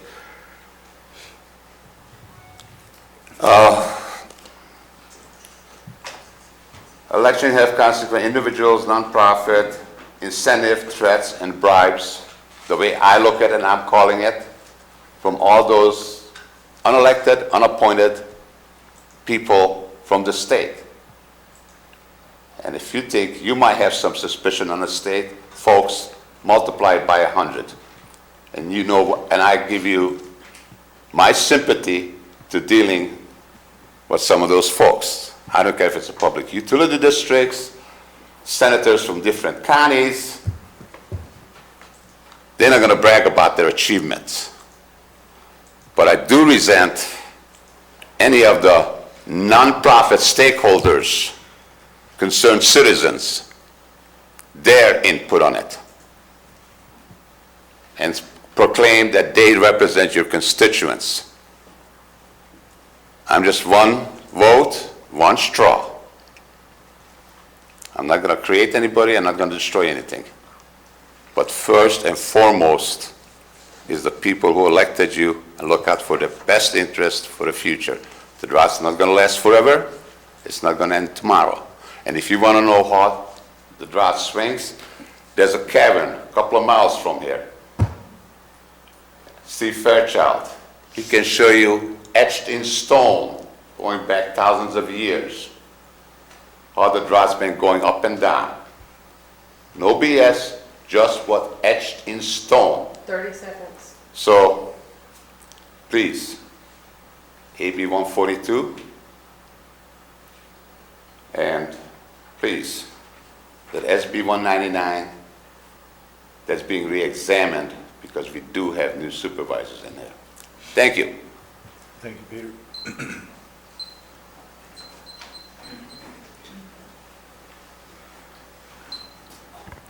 Good morning. My name's Jane, and I'm not a worker for a water agency or a Department of Water.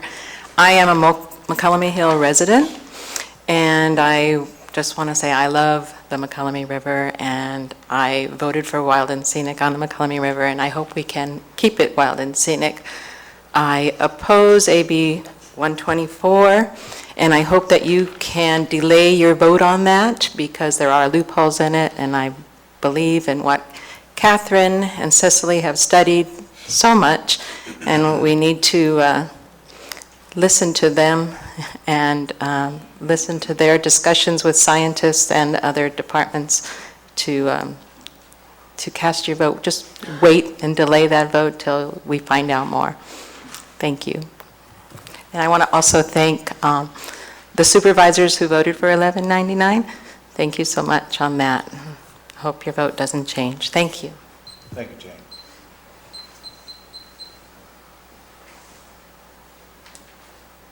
Good morning. I'm Leslie. I live in Mountain Ranch. I oppose AB 142. I'm very concerned about the lack of time period or time limit. Very concerned about the cost or cost cap.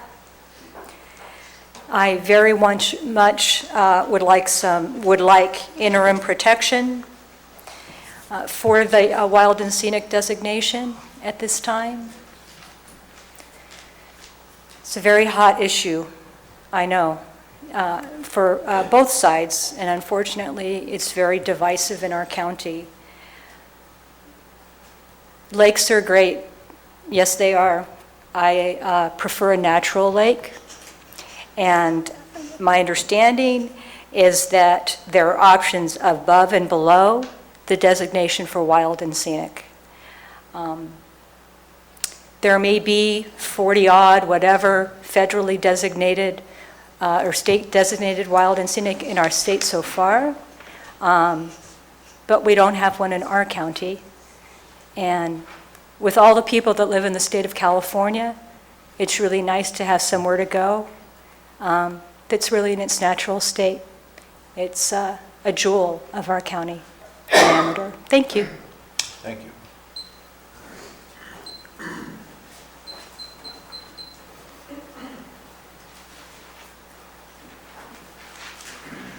Good morning. Paul Molinelli. I'm an Amador County resident, and for that I thank you for allowing me to be here. I'm also a District 1 Director for the Amador Water Agency.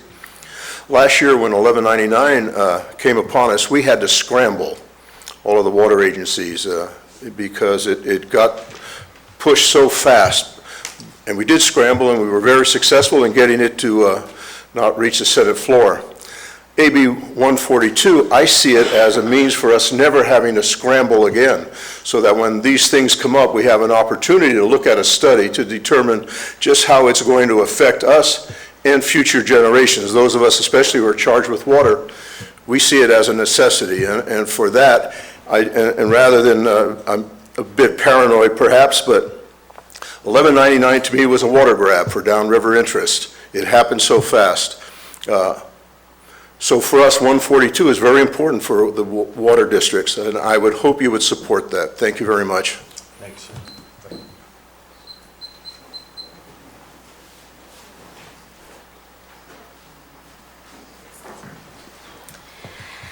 Yes, my name's Bonnie Newman and I live on Double Springs. We have the best spring water in the whole county.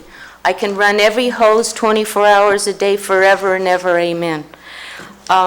If anybody needs water in the county, they can come to my house. I have about 5 or 6 hoses, 2 of them that go up to the front of the property, which have put out car fires in the past. But it's sweet water. You put it in your refrigerator and it comes out tasting like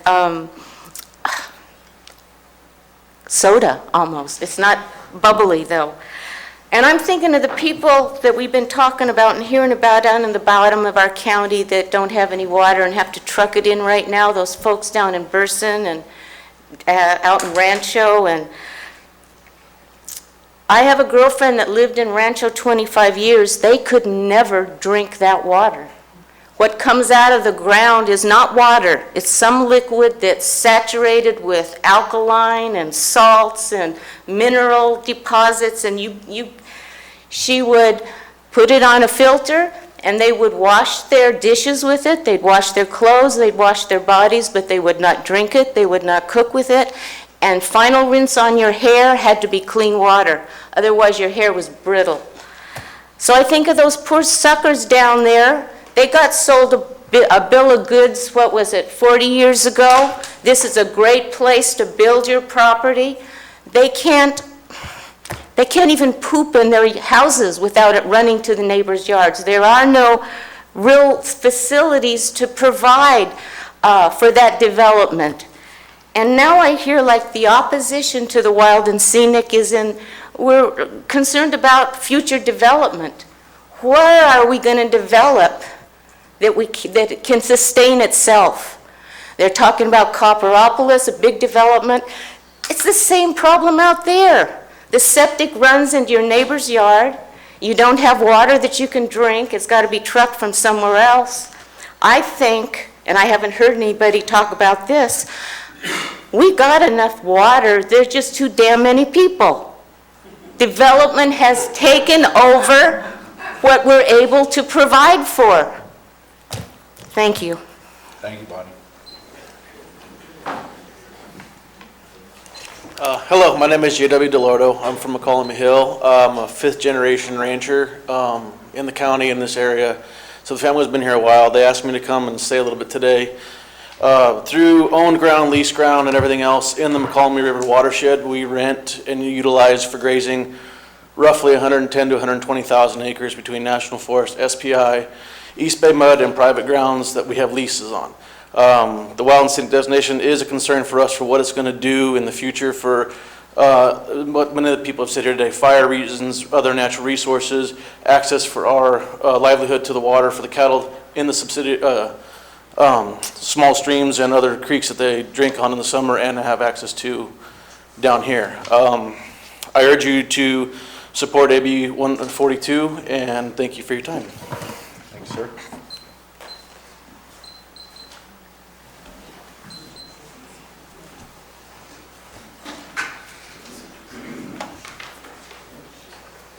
Morning, Marty Crane, Valley Springs. I live in Rancho. I made a few notes. First of all, as listening to everyone here, I'm just very grateful that everyone is engaged and having this conversation. First of all, there are unintended consequences for every single action and every single inaction. So just wanted to put that out there. The designation only extends from the middle of the river up to the first level of vegetation. So when people are talking about along the river, it doesn't, is my understanding, it doesn't have anything to do with that. It's from the middle of the river up to the first line of vegetation. Someone used the statement one time that, well, you won't be able to ride your horse down the river. Well, I haven't seen a horse ride down the middle of the river ever, you know. Anyway, so there's that. And then timelines and caps on spending, please. You know, we don't have enough money to just keep throwing money after. We have now spent, in my estimation, $2,050,000 on studying the Mokelumne, plus, but that doesn't even touch the U.S. Force 1990 study, or the one in 2007 for the BLM. So we spent a lot of money studying these. I agree. Someone said, I don't know who it was, said, let's call the other water agencies on these other wild and scenics. Sounds like an easy thing. CCWD, our other water boards. You've been telling us all along what we need. So apparently you know what we need, so now we need a study to tell us what we need. If you need to make phone calls, get on the phone, make the phone calls, engage. You all have staff. You know when things are coming up on the agenda here. I'm grateful that now a few of the new water board members are actually coming to the Board of Supervisors meeting. And now just recently, one or two of our supervisors are going to the water board meeting. It's been a long time coming, but it's finally happening. Also, CAMRA, Calaveras Amador Mokelumne River Authority. Contrary to what was said during the campaign, it is not our responsibility to agree with our joint powers partners. It is our responsibility to attend, first show up, which we didn't forever until recently, and represent Calaveras County interests. That is our role there. Also, let's see. We've been, all these studies that we've done, do we ever pull them out and look at and see what they say, build on what we already know, what we've already done? It was mentioned earlier about the general plan and a water element. CCWD spent quite a significant amount of money on a water element, and it's like on a shelf with who knows how many other elements. Just like an economic development element that was set on the shelf from 2011 and forgotten. People have alluded to the fact that, you know, we can protect our river. Well, yeah, it takes an inordinate amount of time, energy, and money. We're all getting older, you know. There are other fights that we could be fighting. So we need to do this and do it right and get it done. It's about time. Also, I need to lodge a formal public complaint. Last year, our Board of Supervisors unanimously supported, because of the overwhelming support from the community, the SB 1199. Then it came back and it was still supported, 4-1, overwhelming support. And then CCWD determined that they needed to raise the rates to do repairs or whatever, and now new board members on the CCWD are thinking, wait, at least one or two of them are saying, hey, these rates they need to be brought down, right? So I'm wondering, how is it possible that my CCWD ratepayer dollars have been used to pay expenses that were incurred by Amador County to fight SB 1199 when we supported it? It's like going to court for something and hire an attorney to fight yourself. So I think it's interesting that our lovely, wonderful Mokelumne River is something that brings us all together, but sadly we have found a way to continually use it to divide us. So we can do better. Thank you.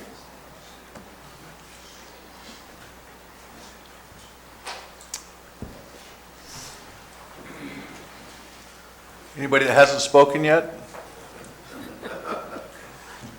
Sorry, we're only going to allow one time of comments. Chairman and fellow members of the Board of Supervisors, George Fry. I'm in favor of Assembly Bill 142. I'd like to just go off to the side and thank Cliff and Supervisor Oliveira for attending the CCWD board meetings. That's been a real plus, and I'd like to thank the directors at CCWD for attending board meetings. That's a step in the right direction. It should have happened many years ago. I'm not sure why it wasn't happening. I've been encouraging on both ends for this to happen, and I'm glad that it's finally happening. And I'm really appreciative of Supervisor Oliveira, because he comes all the way from Arnold to attend the meeting. And so I would really appreciate the other board members, if they have time, to come to the Water District board meetings. One of the projects they're working on right now is in Arnold, and they're replacing a big water line. And and the grant money, they get a lot of grant money from the USDA, and that's how they fund a lot of their projects, millions and millions of dollars for CCWD and for their ratepayers. In terms of the Assembly Bill 142, I think you know, it's not a complete win-win, but I think it's a step in the right direction. I think the senator from Oakland got connected up with some people, and there was an end run, and of course East Bay Mud, that's where the water goes, is down to Oakland. And I think that it was done so quickly that people really didn't get to get a full grasp of what was going on. And I'm glad that Assemblyman Bigelow has an opportunity to submit this bill, and I think everybody's getting a full grasp of what's going on. And I support the wild and scenic. I'm not a no-growther. I think growth should be moderate, and as the infrastructure comes along. And I would hope that we, if, like Bob Leitzel said, if we have other counties that have wild and scenic and they've done studies, there's no sense reinventing the wheel. So I would hope that our county government would take a look at those counties where that's been done and see what we can learn from it. Thank you. Thank you, George. Yes, sir. I said thank you. Oh. You're welcome. Oh, I just wanted to say one quick thing. I drink the water in Rancho Calaveras. Did your butt hit the seat yet? Huh? I drink the water in Rancho Calaveras, and I don't have a problem with my hair getting kinky, okay?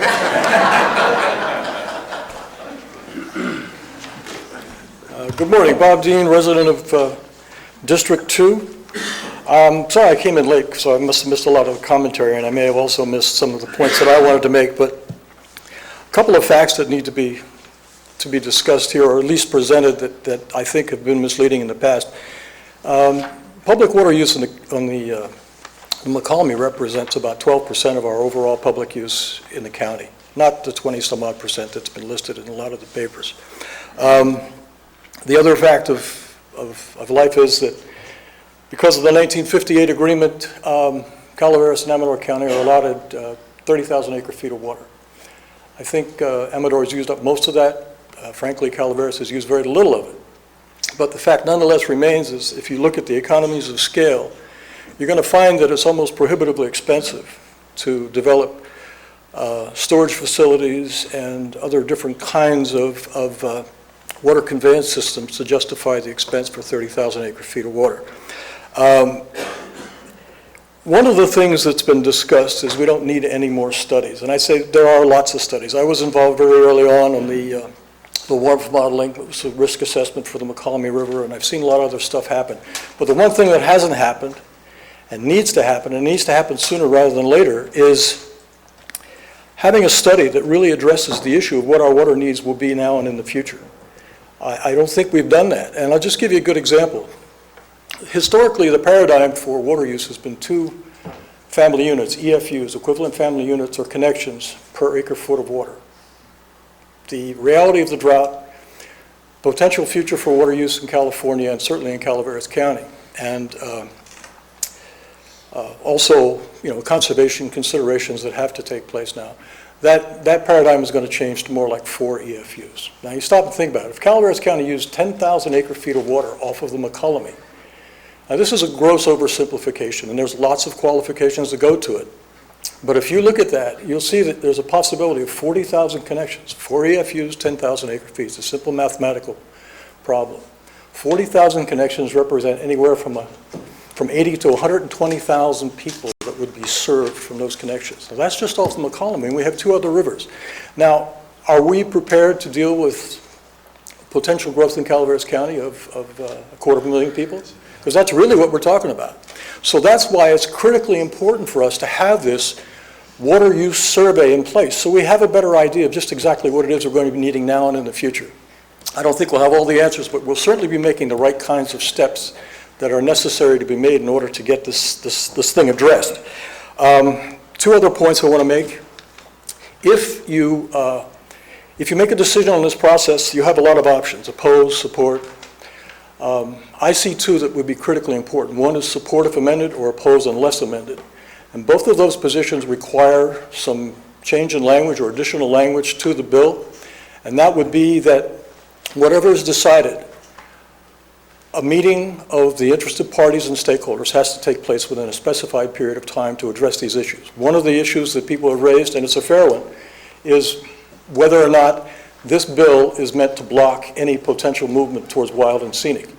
Whether it does or it doesn't is not the important issue. The important issue is that the discussion has to take place. My opposition for 1199 last spring was based on that primarily. It was something that came out of the blue and people weren't prepared to talk about it.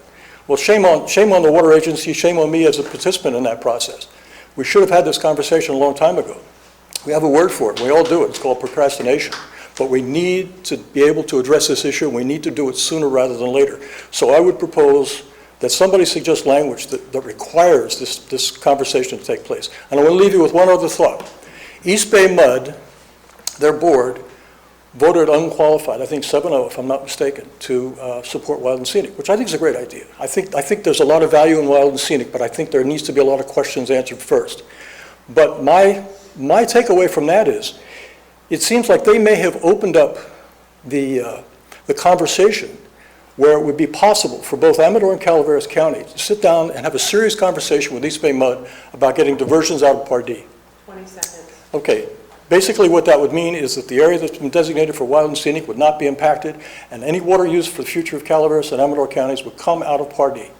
And I think that's a conversation that needs to take place. So they can't sit there and be complacent and ignore our needs without becoming a participant in the process. And my sense is that their vote suggests that maybe they're ready to have that conversation. Thank you. Thank you, Bob.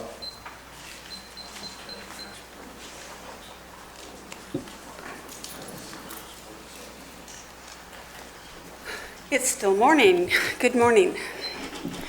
My name is Sheila Russo, and I'm from Paloma. I would like to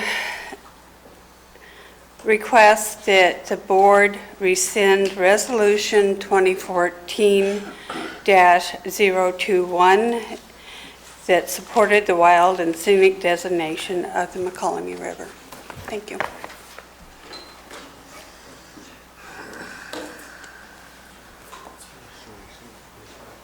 Less than 30 seconds. Any other public comments on this?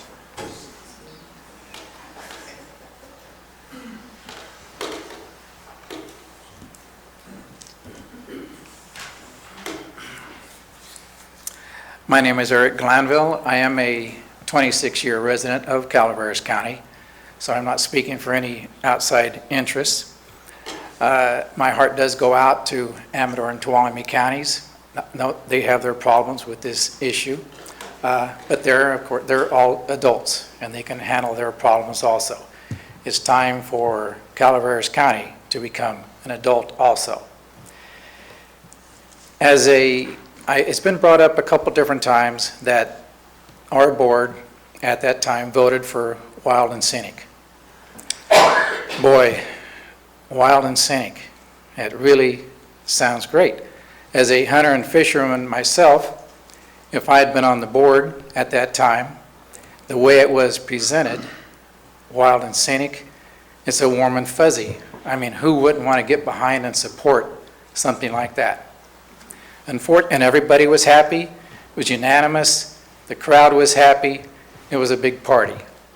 But unfortunately, like most parties, they have to come to an end. And people have to sober up and look at what is actually going on around them. At the time, all these other agencies in our county and outside were not brought into the discussion. It was kind of like a small party voted on, that was it, twice. We now hear from all the different parties involved. We all see that there could be potential problems with this.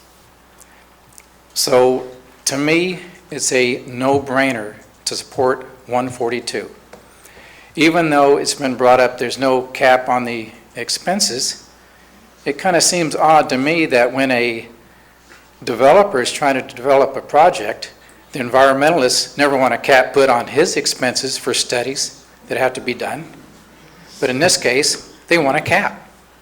Kind of odd. To me, in listening to all the discussions this morning, only a person who is a complete ideologue would not support 142. It brings all the agencies, all the interested parties together for a study. If it takes a while, so be it. There's a lot at stake here for not only our future in Calaveras County, but the counties alongside us also.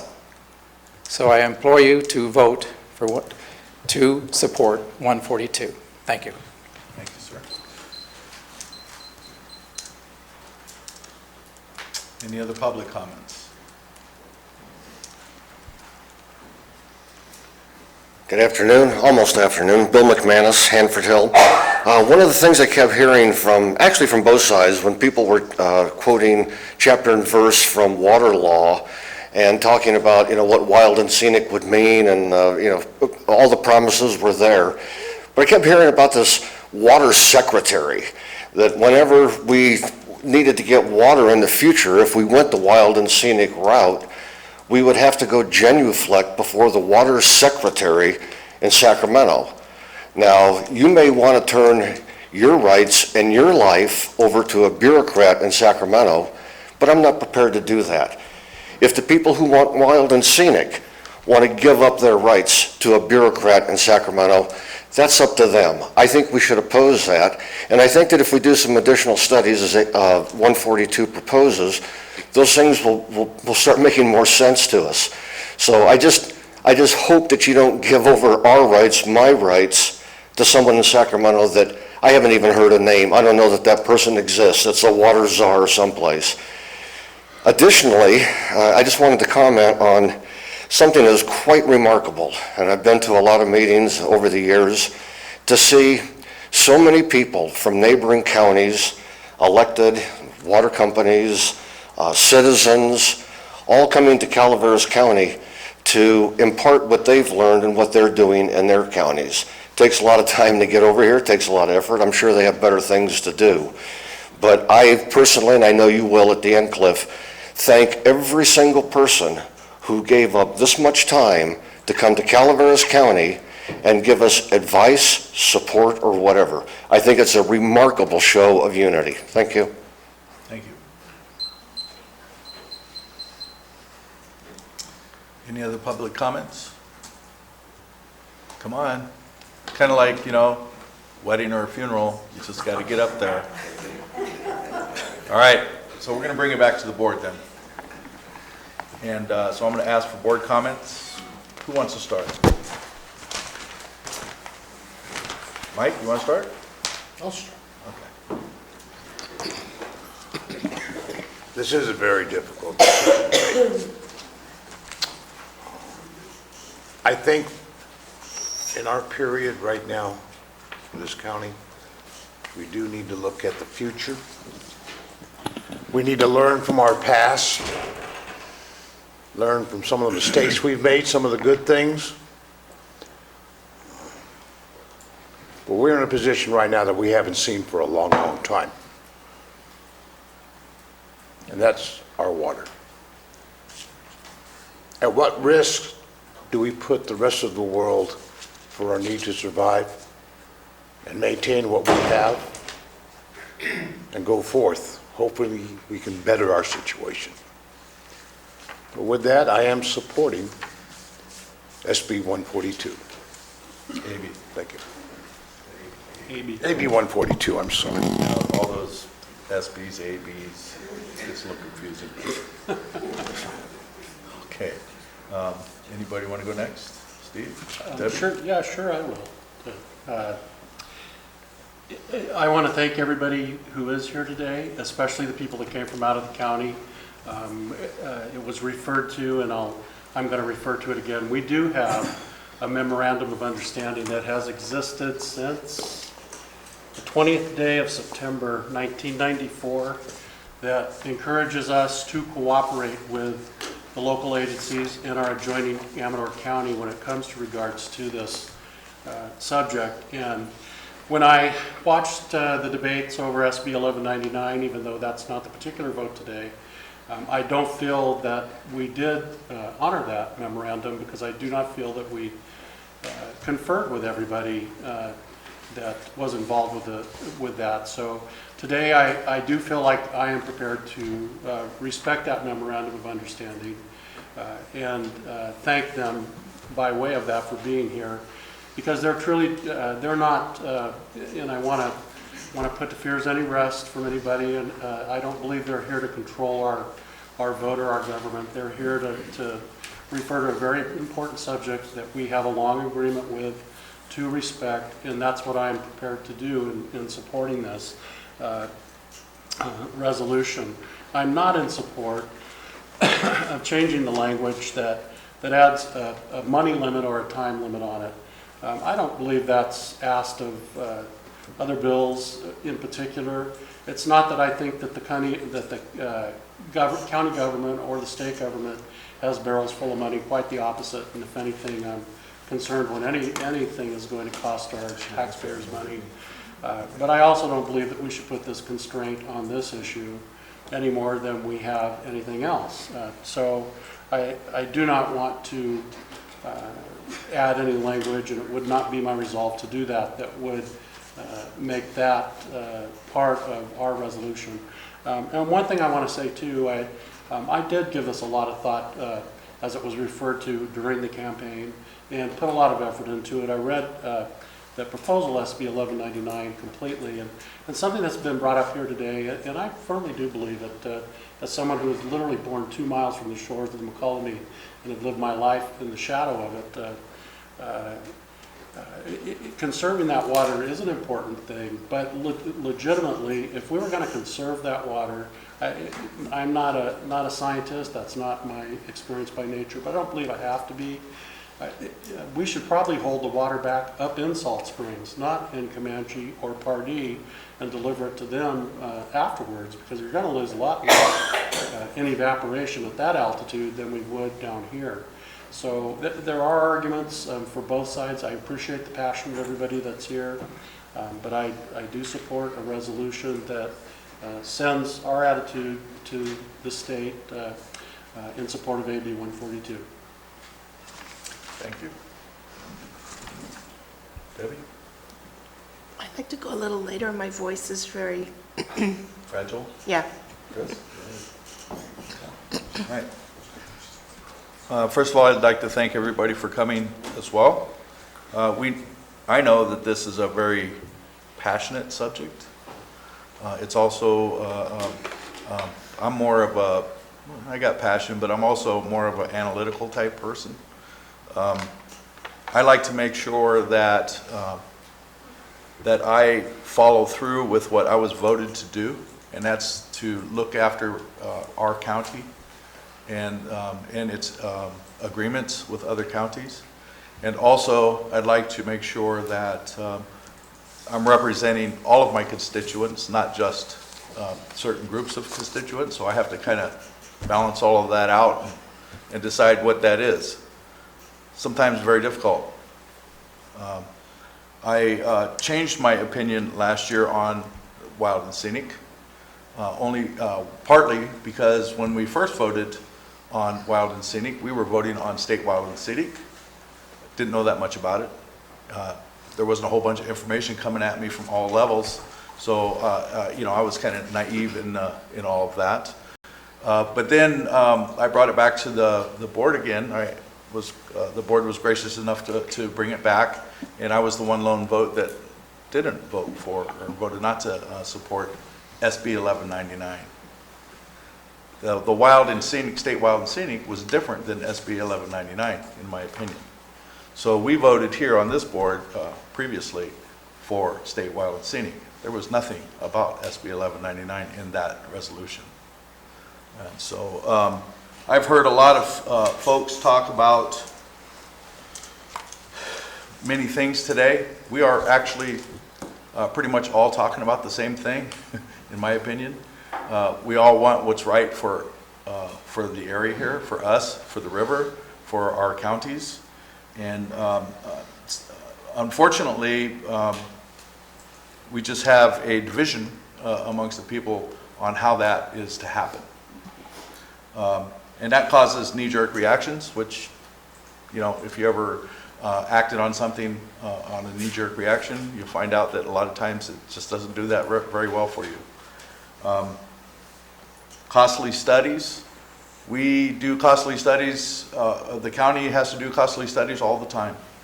We're doing a costly study right now to make improvements on our roads, or to even do the vegetation on our roads, by getting a EIR done countywide, just so that we can maintain our own roads. Every 4 or 5 years, that's what we have to do. You know, that's a big expense to the county and the taxpayers.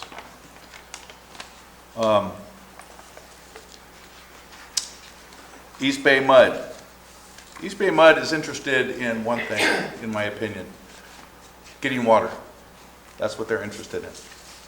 And they will do whatever it takes them to do to get that water.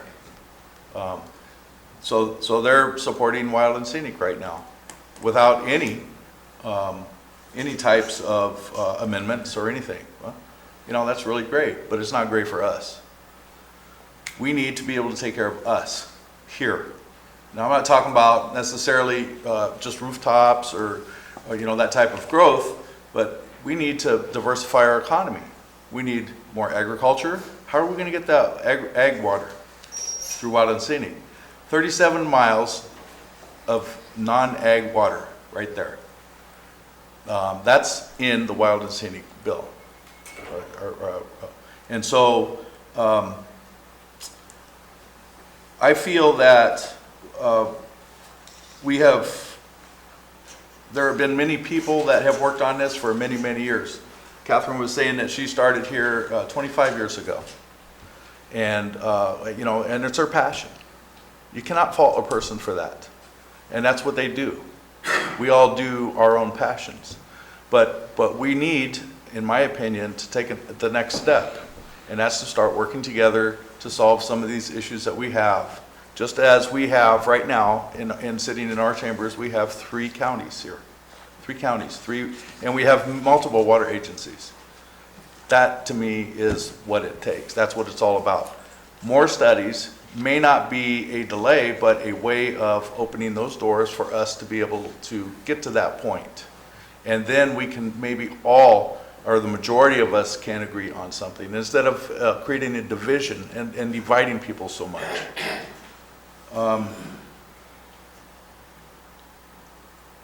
I wrote notes through this whole thing. I got to tell you, I got a bunch of them too. You know, a lot of people are talking about dams. And it was just mentioned, talking about Salt Springs, or I think it was Supervisor Kearney was talking about, how, well, maybe we should store water further up. That's not a bad idea. You know, I mean, we could do stuff like that.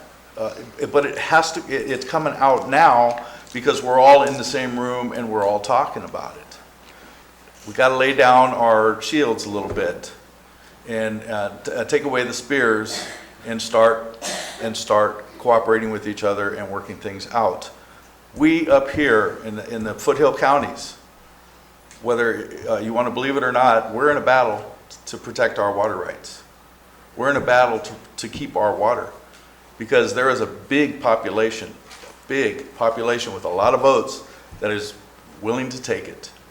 And it's going to go unless we can find some way to protect ourselves and band together and work together to protect ourselves. So I am in support of Wild and Scenic. I have a whole bunch of more. I don't want to take up any more of your valuable time.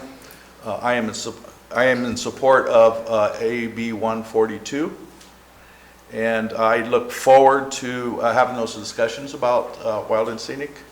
I don't, personally, I think it's a little archaic myself because I think we need to, you know, we're moving in a direction where we need to step forward and move past some of these things that are divisive type languages. And, you know, to me, it's about saving our resources, saving our river, making our counties protected against the giant water grabbers. And they are very thirsty. So I want to thank you once again for coming in today and giving your thoughts, and look forward to working with our neighboring counties and our neighboring water agencies to make this happen. Debbie? Okay. Excuse me if my voice quivers a bit. I too thank you for being here today and making comments on this particular issue, and certainly see the passion and see how this particular issue is bringing different groups of people together, which kind of wish we had that on many of our topics at the Board of Supervisor meetings. So I guess we're starting with water first. I'm somewhat opposed to 142 unless amended. I think there's some, it's a very, to me, a very vague bill that's being brought forward without some real clear direction to me. And I have with me a copy of CCWD's letter that CCWD board is supporting of 142, but yet directing the general manager to work with the folks on 142 to amend the bill with some reasonable timeframes and things like that. So I look at that too as 142, I think, needs to have some realistic timeframes in there. My past experience with both federal and state can take years to get studies done and have public discussion on that, and I'm concerned that this particular issue could take years as well.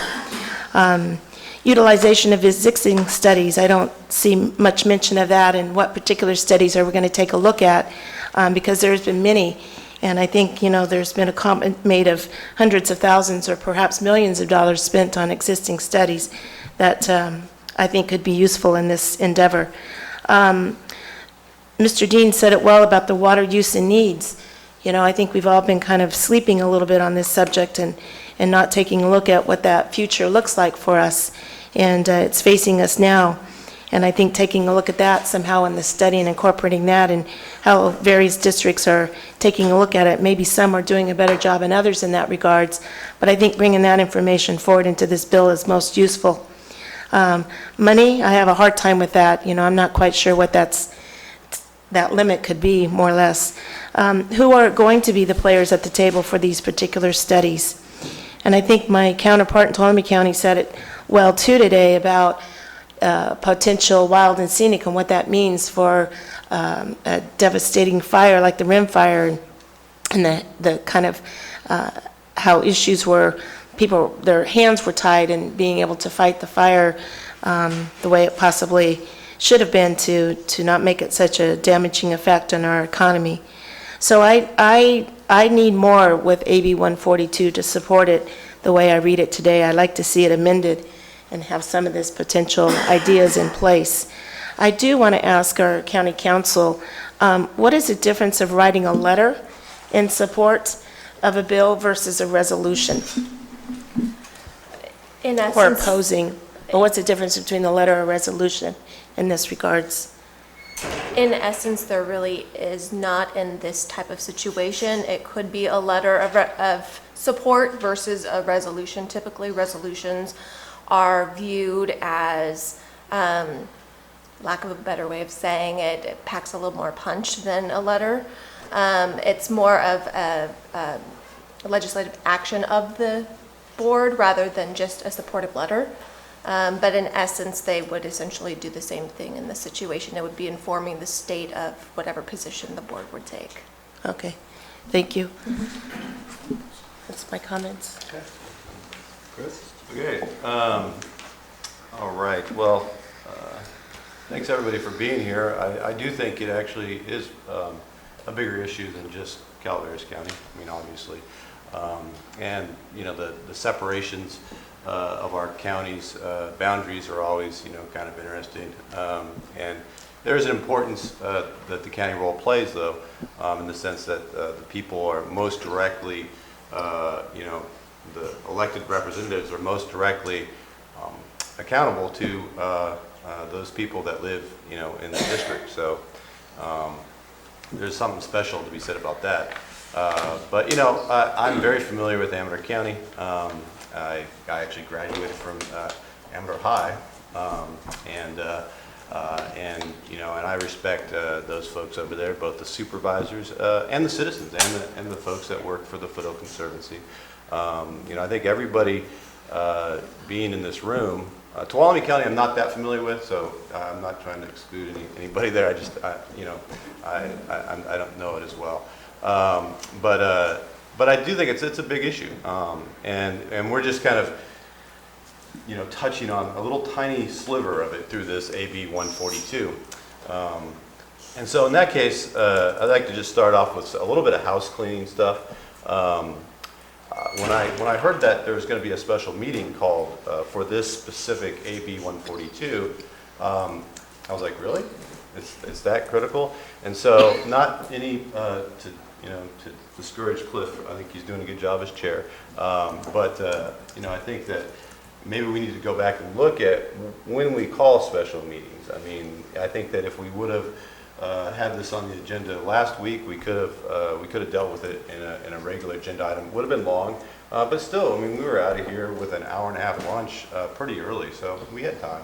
And I think maybe look at when do we call a special meeting in the future for something that is truly urgent. And as important as this is, it's not truly urgent. Like even the Lake Tolek thing, I think was more urgent because in that sense they were talking about draining the lake and 2,500 residents not having access to water. I mean, that seems to be pretty urgent, and you might want to call a special meeting. So maybe we can, you know, revisit when we, you know, some criteria for when we call special meetings, not just this issue, because I don't want to pick on that, but just going forward.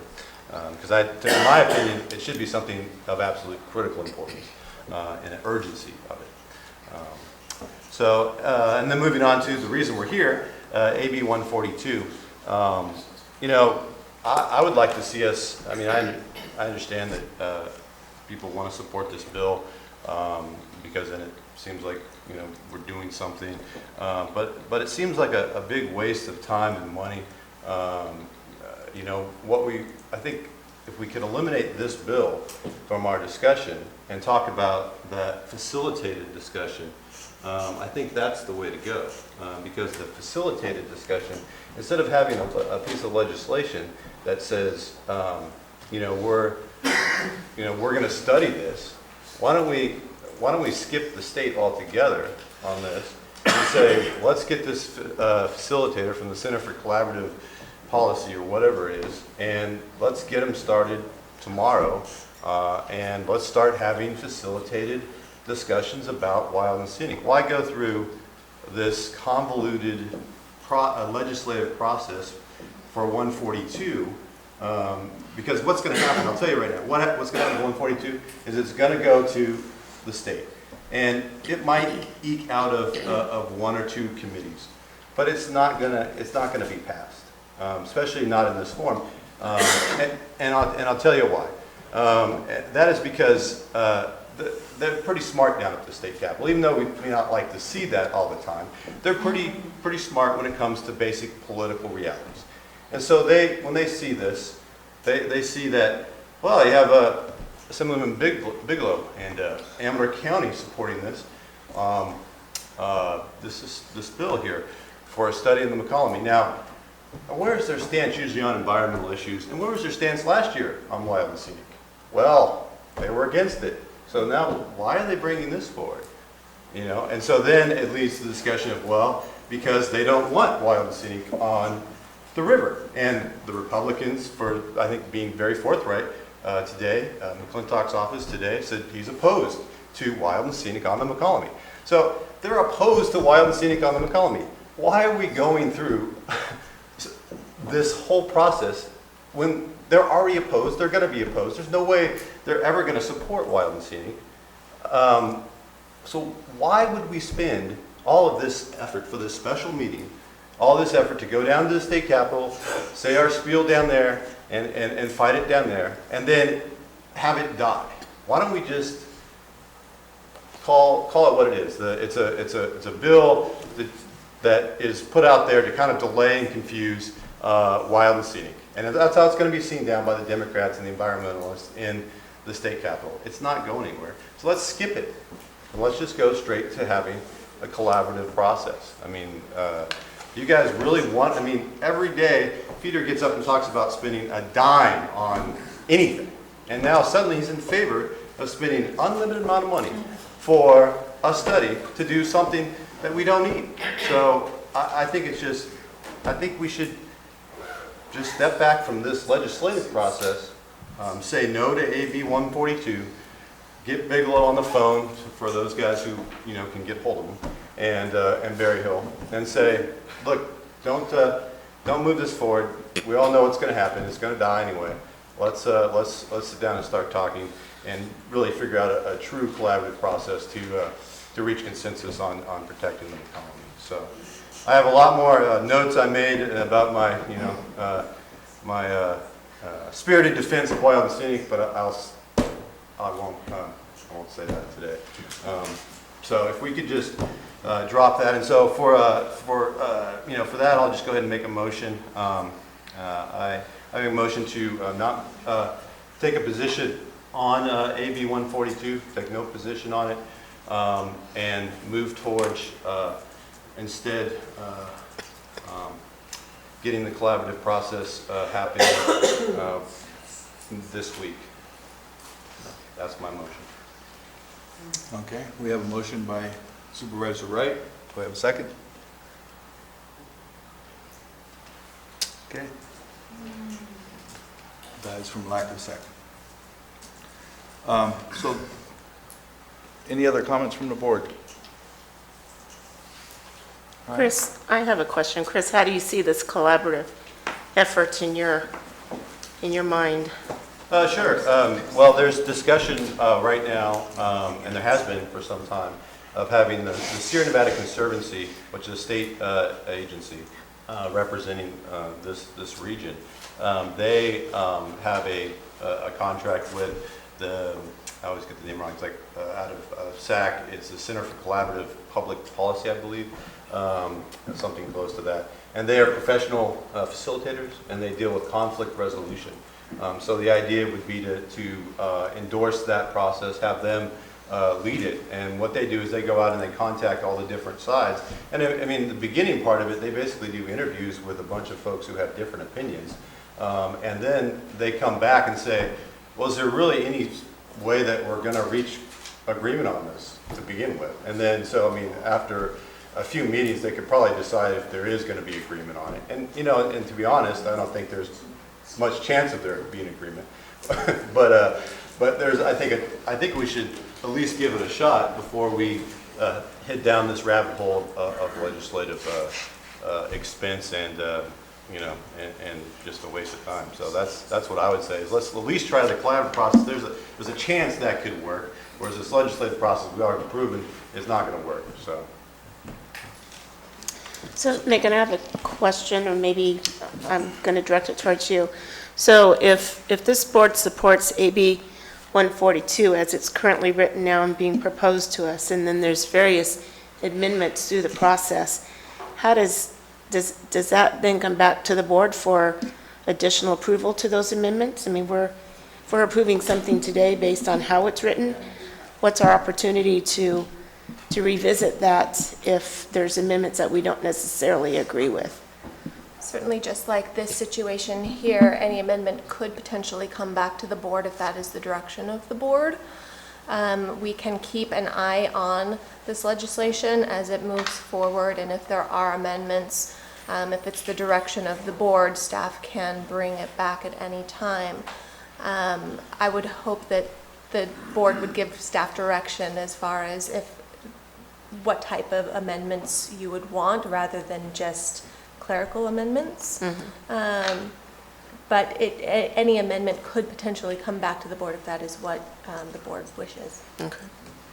So I see these amendments very similar to what we voted on as a resolution with Wild and Scenic.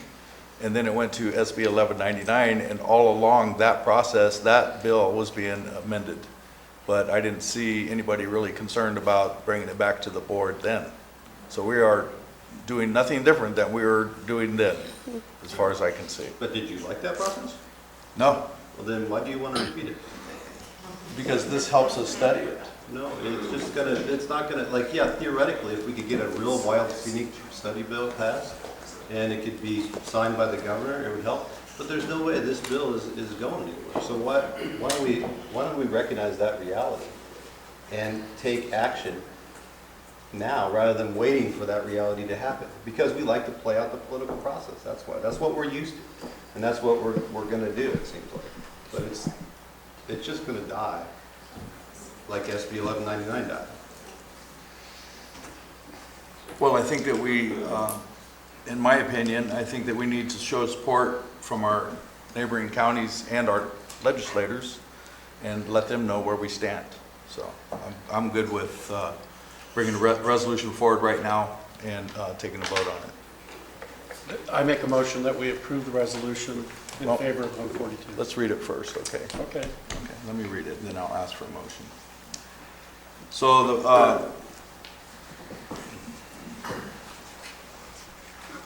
the resolution for supporting Assembly Bill AB 142, Wild and Scenic Rivers, Mokelumne River, whereas the ongoing, I'm going to make the print bigger. Whereas the ongoing drought has heightened the awareness of the critical need for our region to make water supplies reliable to meet current and future needs. And whereas the county is committed to avoiding a violation of section 116555 of the California Health and Safety Code that requires each public water system to have a reliable supply of water to serve its customers in the event of a state water board curtailment of diversions from the Mokelumne River. And whereas the California Water Plan 2013 update predicts climate change could reduce the water stored in the natural snowpack in California by several million acre-feet of water per year, Volume 3, Chapter 14, page 1 through 4, 8, and 9, which could adversely affect Calaveras County. And whereas Calaveras County supervisors are committed to joint planning for the current and future water supply needs of Calaveras County through our county water agencies and CAMERA membership. And whereas without clear understanding of these needs and possible impacts of climate change on water supplies prior to designation of the Mokelumne as a state wild and scenic river, there could be unanticipated adverse impacts on our future economic development.